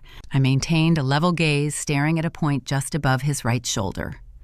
"I filed an injunction to secure my rightful inheritance," I replied. "The document you submitted to the executor is a fabrication." Richard swallowed hard. His Adam's apple bobbed against his unbuttoned collar. He did not deny the forgery. A denial would be a waste of breath, and he possessed just enough tactical awareness to realize the bluff had failed. Instead, he attempted to reframe the felony as a mere administrative error. "There was a misunderstanding regarding the timeline," he stammered, running a hand through his thinning gray hair. "I was trying to expedite the probate process to protect the family capital from excessive taxation. It was a preemptive measure. We can resolve this without dragging a judge into our private affairs." Sylvia stepped forward, closing the distance. She reached out, her trembling fingers grazing the fabric of my sleeve. I took a deliberate step backward, breaking the physical contact. Her hand dropped to her side. "Kiyomi, please," my mother pleaded. Her eyes were red, the expensive mascara smudged along her lower lashes. These were not the curated, illuminated tears Jessica had shed for her social media audience. This was raw, unfiltered panic. "You are my daughter. We raised you. We put a roof over your head. Do not destroy this family over paperwork." The audacity of her statement required a moment of silent processing. She forged my signature to steal $2 million, attempted to orchestrate a federal immigration raid to have me deported, and now stood on my porch begging me to spare the family she had already broken. "I will withdraw the sealed challenge first thing tomorrow morning," Richard blurted out, misinterpreting my silence as hesitation. "I will contact Sterling and instruct him to disregard the disclaimer entirely. You will receive your full $2 million distribution from your grandfather's trust, unencumbered." He paused, his eyes searching my face for a flicker of concession. When he found none, he deployed his final desperate maneuver. "And I will add a premium," he stated, his voice dropping to a conspiratorial whisper, "to compensate you for the stress and the misunderstanding. I will wire an additional $1 million directly into your primary checking account by noon tomorrow. $3 million total, Kiyomi. A clean, untraceable transfer. You drop the injunction, you walk away with a fortune, and we never speak of this again." I ran the arithmetic in my head. Harrison's estate was divided into 3 equal portions of $2 million each. My share, Jessica's share, and my cousin Matthew's share. Richard did not possess a spare $1 million in liquid capital. His construction firm was surviving on predatory merchant advances and stolen identities. If he wired me an extra $1 million, that money had to originate from the trust. He was offering to cannibalize his own biological daughter's inheritance. He was willing to strip Jessica of her funds just to buy my silence and keep himself out of a federal penitentiary. The patriarch, who preached endlessly about preserving the bloodline, was throwing his golden child into the fire to save his own skin. I looked at the small, blinking red LED light nestled in the upper corner of the porch ceiling. "I cannot accept your offer, Richard," I said, my tone remaining clinical and detached. "Why not?" he demanded, a note of hysteria creeping into his voice. $3 million is generational wealth. You can retire. You can buy a house in any city you want. Why are you pushing this to the edge of a cliff?" "Because accepting your money constitutes extortion and complicity," I explained. I pointed a finger toward the glowing red lens above us. "This property is monitored by a closed-circuit audio and video recording network. The data syncs to a secure off-site server in real time. Your proposition is currently being chronicled." Richard flinched, as if struck by a physical blow. He turned his head, staring at the camera lens with wide, horrified eyes. Furthermore, I continued anchoring my gaze on his pale face. "I hold an active license as a federal healthcare compliance director. My entire profession is built upon the identification, documentation, and reporting of financial anomalies. The law mandates my duty to disclose fraud." I stepped away from the doorframe, bringing myself inches from his trembling posture. "If I accept a bribe to conceal your actions, I commit misprision of a felony. I forfeit my career. I lose my professional license. I face federal prosecution. I will not trade my freedom to subsidize your survival." Sylvia let out a low, breathless sob. "We are going to lose the house," she whimpered, her hands covering her mouth. "The bank will take everything." "You already lost the house," I corrected her.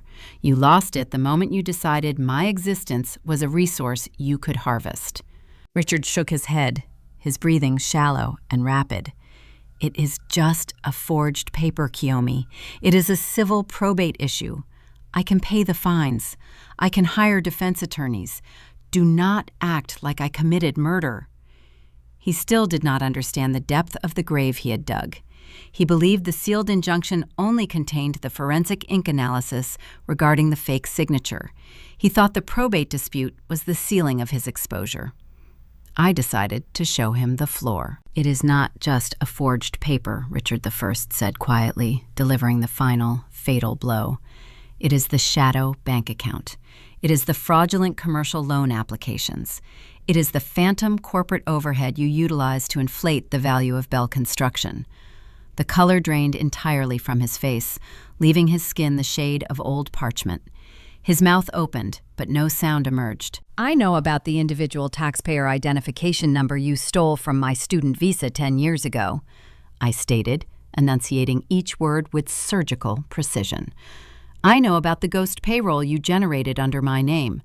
I know about the fabricated vendor invoices you used to funnel the stolen capital through Jessica's event planning business." Sylvia stopped sobbing. A profound, suffocating silence descended over the porch. The damp evening air felt suddenly frozen. Richard swayed on his feet, his knees buckling slightly. He reached out and gripped the brick column to steady himself. The realization washed over him a tidal wave of inescapable doom. He understood that I had not just audited a single document. I had audited a decade of his life. I had mapped the entire criminal syndicate. The sealed injunction I filed today is merely a placeholder. I concluded, my voice as cold as the Maryland wind. Tomorrow morning, a comprehensive forensic packet containing the stolen ITIN, the shadow ledgers, and the money laundering receipts will be submitted to the Internal Revenue Service and the United States Attorney General. I stepped back inside the foyer and gripped the edge of the heavy oak door.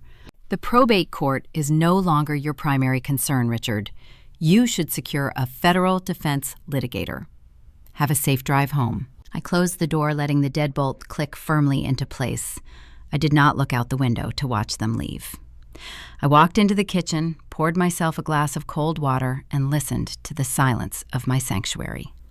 The civil trap had sprung, crushing their immediate financial hopes. But the true storm, the unforgiving machinery of the federal government, was still gathering on the horizon.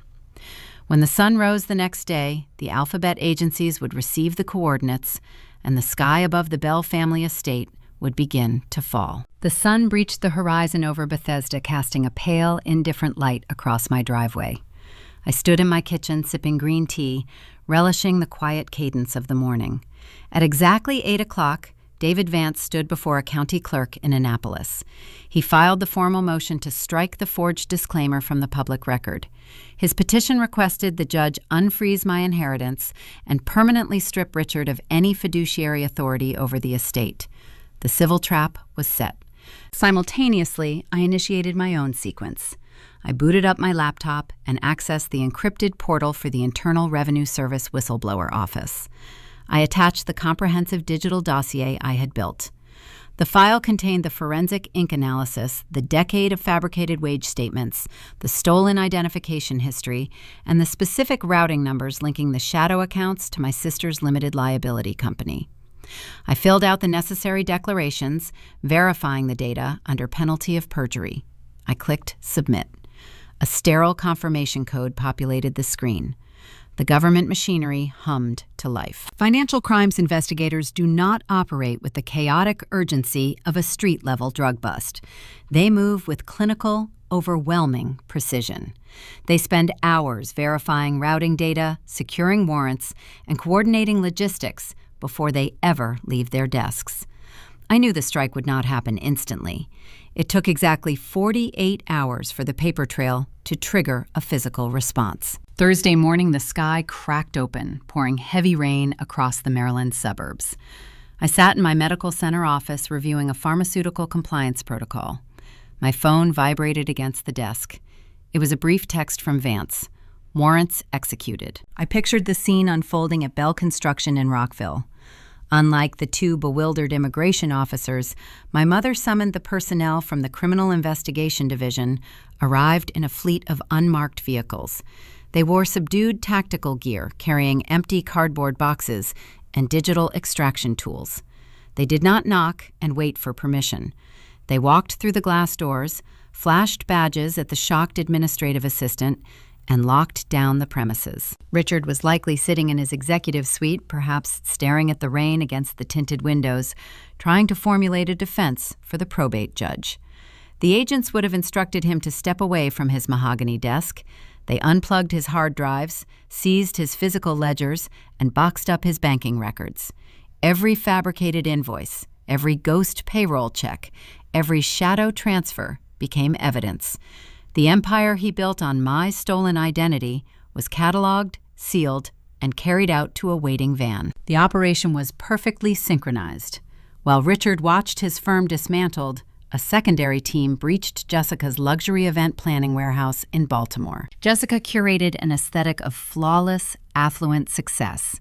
Her warehouse held imported silk linens, crystal centerpieces, and rare floral arrangements chilling in commercial refrigerators.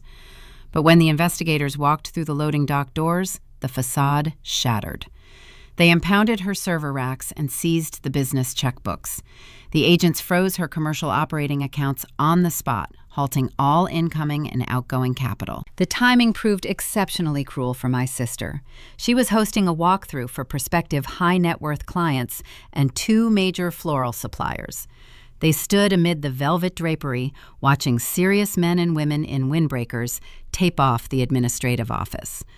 The vendors, already nervous about her mounting arrears, saw the badges and understood their invoices would never be paid.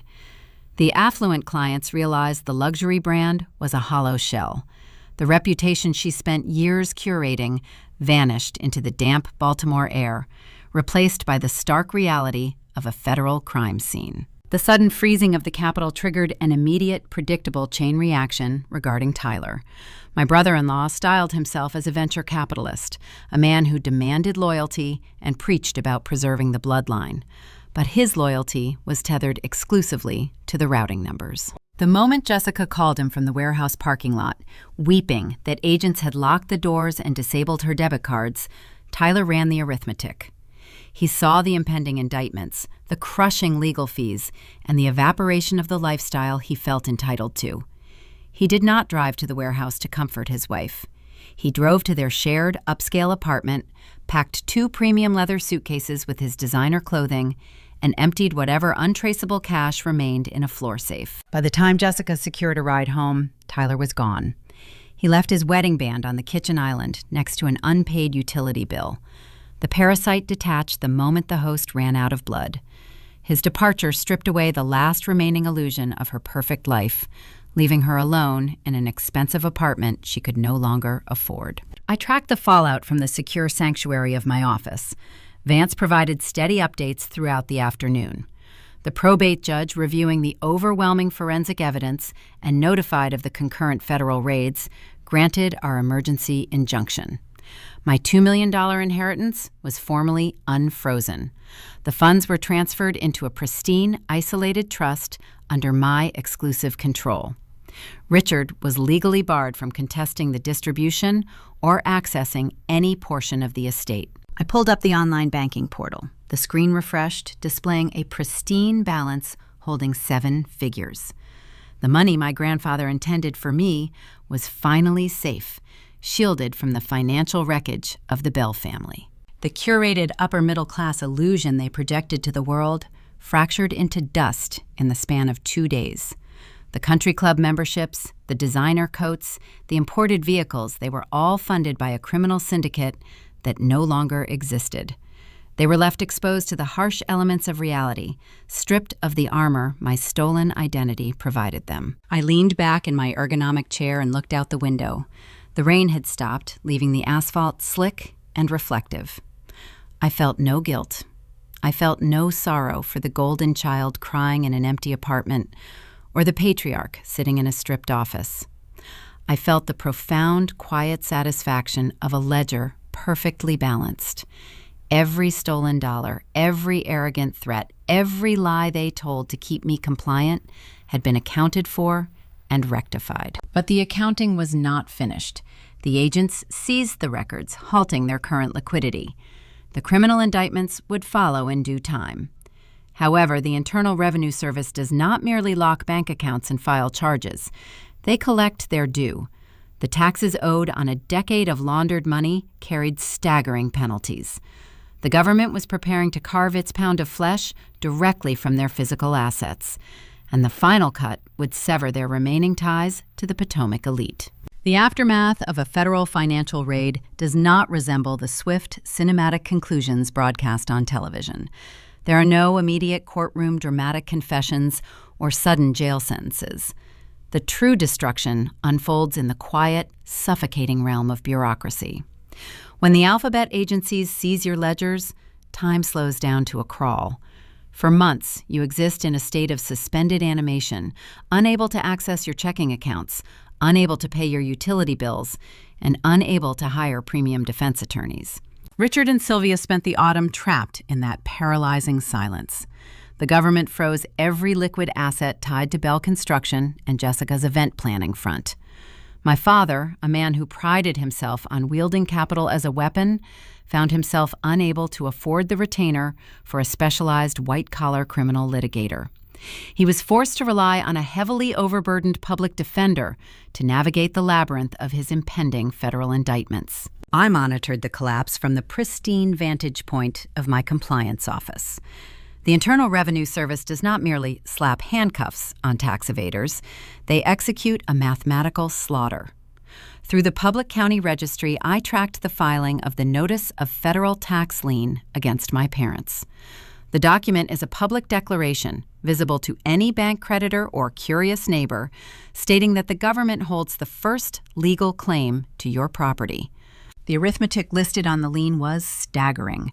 The auditors calculated 10 years of unpaid taxes on the phantom salary routed through my stolen identification number. But the base tax was only the starting point.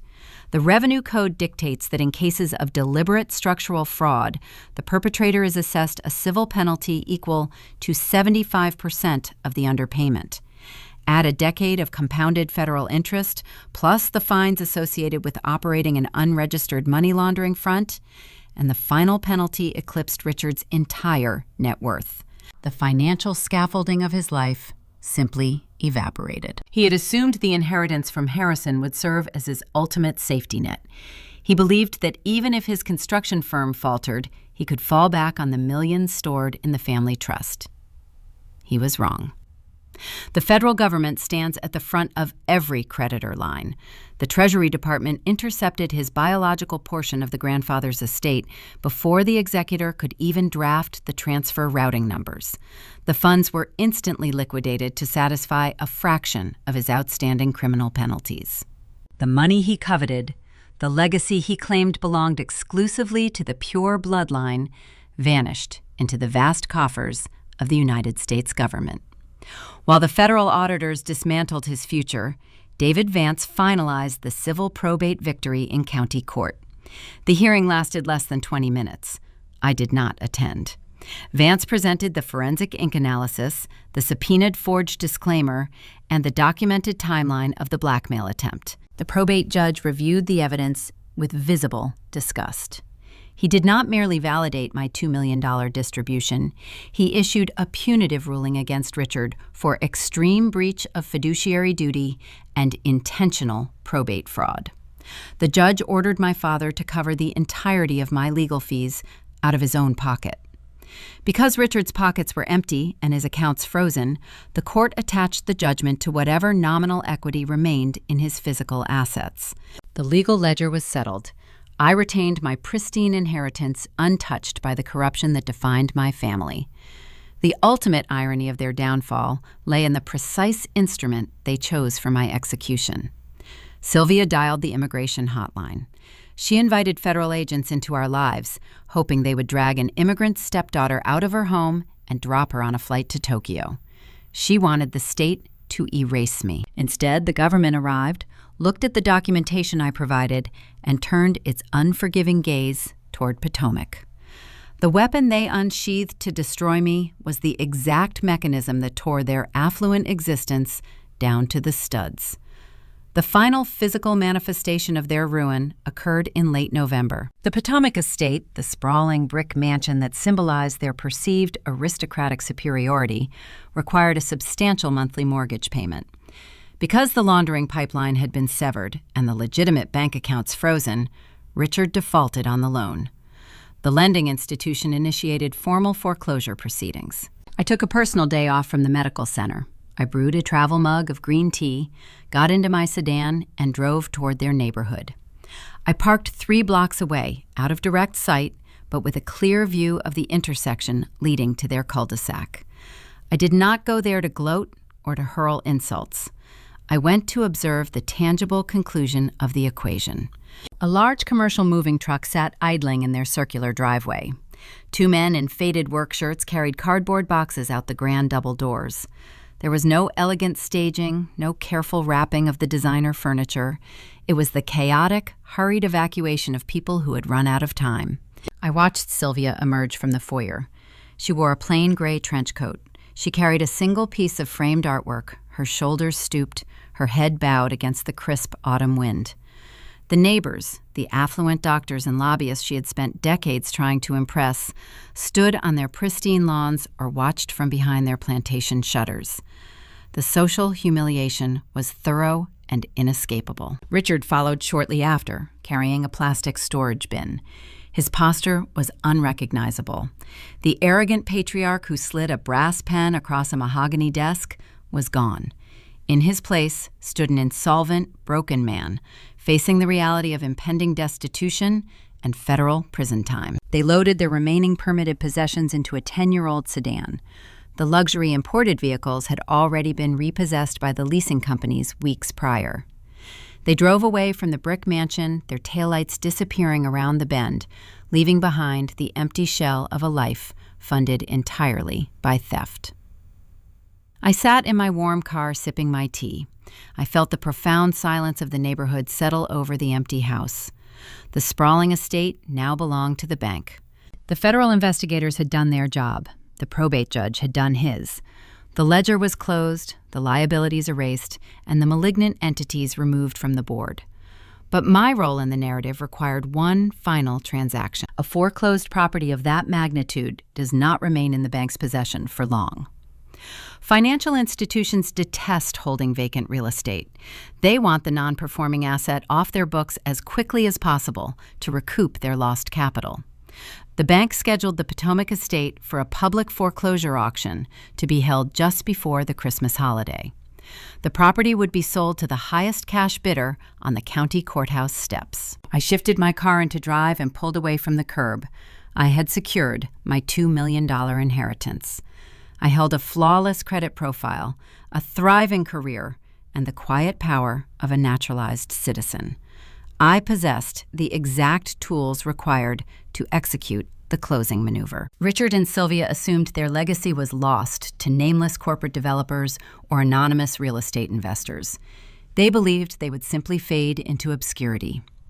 They did not anticipate that the architect of their downfall was preparing to return to the scene of the crime, ready to purchase the very foundation of their arrogance. 6 months later, the final consequence of my parents' arrogance arrived on a brisk Tuesday morning in March. I stood on the concrete steps of the Montgomery County Courthouse. The sky hung low and gray, threatening rain. The air carried the sharp scent of damp asphalt and vehicle exhaust. A small crowd gathered near the main entrance, clustered around a county clerk holding a thick clipboard. These were the scavengers of the real estate ecosystem. They were men in generic suits and tailored overcoats, representatives for corporate holding firms and independent developers looking to purchase foreclosed properties.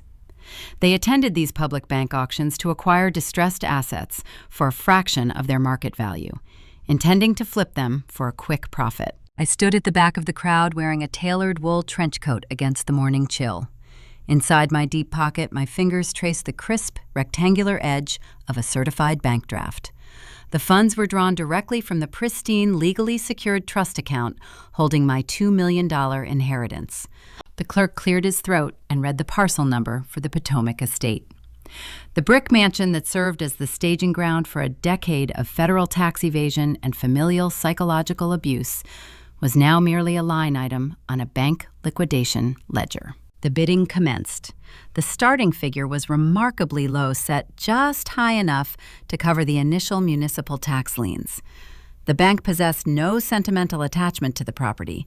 They simply wanted the non-performing asset erased from their quarterly risk reports. A developer in a blue suit raised his numbered paddle, offering a modest bid. A second developer countered. The numbers climbed incrementally. $500,000, $600,000. The property held a legitimate market value of nearly $2 million, but foreclosure auctions rely on immediate capital, limiting the competition. The bidding stalled just under $800,000. The developers ran their internal return on investment calculations, realized the margin was shrinking, and lowered their paddles. I stepped forward, moving out from the shadow of the courthouse pillars. I raised my paddle. I bid $1 million even. The crowd turned to look at me. The developer in the blue suit frowned, assessing my presence, weighing the risk of entering a bidding war against a buyer willing to drop a 7-figure cash offer without hesitation. He shook his head and stepped back. The clerk called the number 3 times. Silence answered him. He brought his wooden gavel down against the folding table with a sharp, definitive crack. The transaction concluded in less than 20 minutes. I walked over to the clerk, handed over the certified draft, and signed my name on the transfer deed.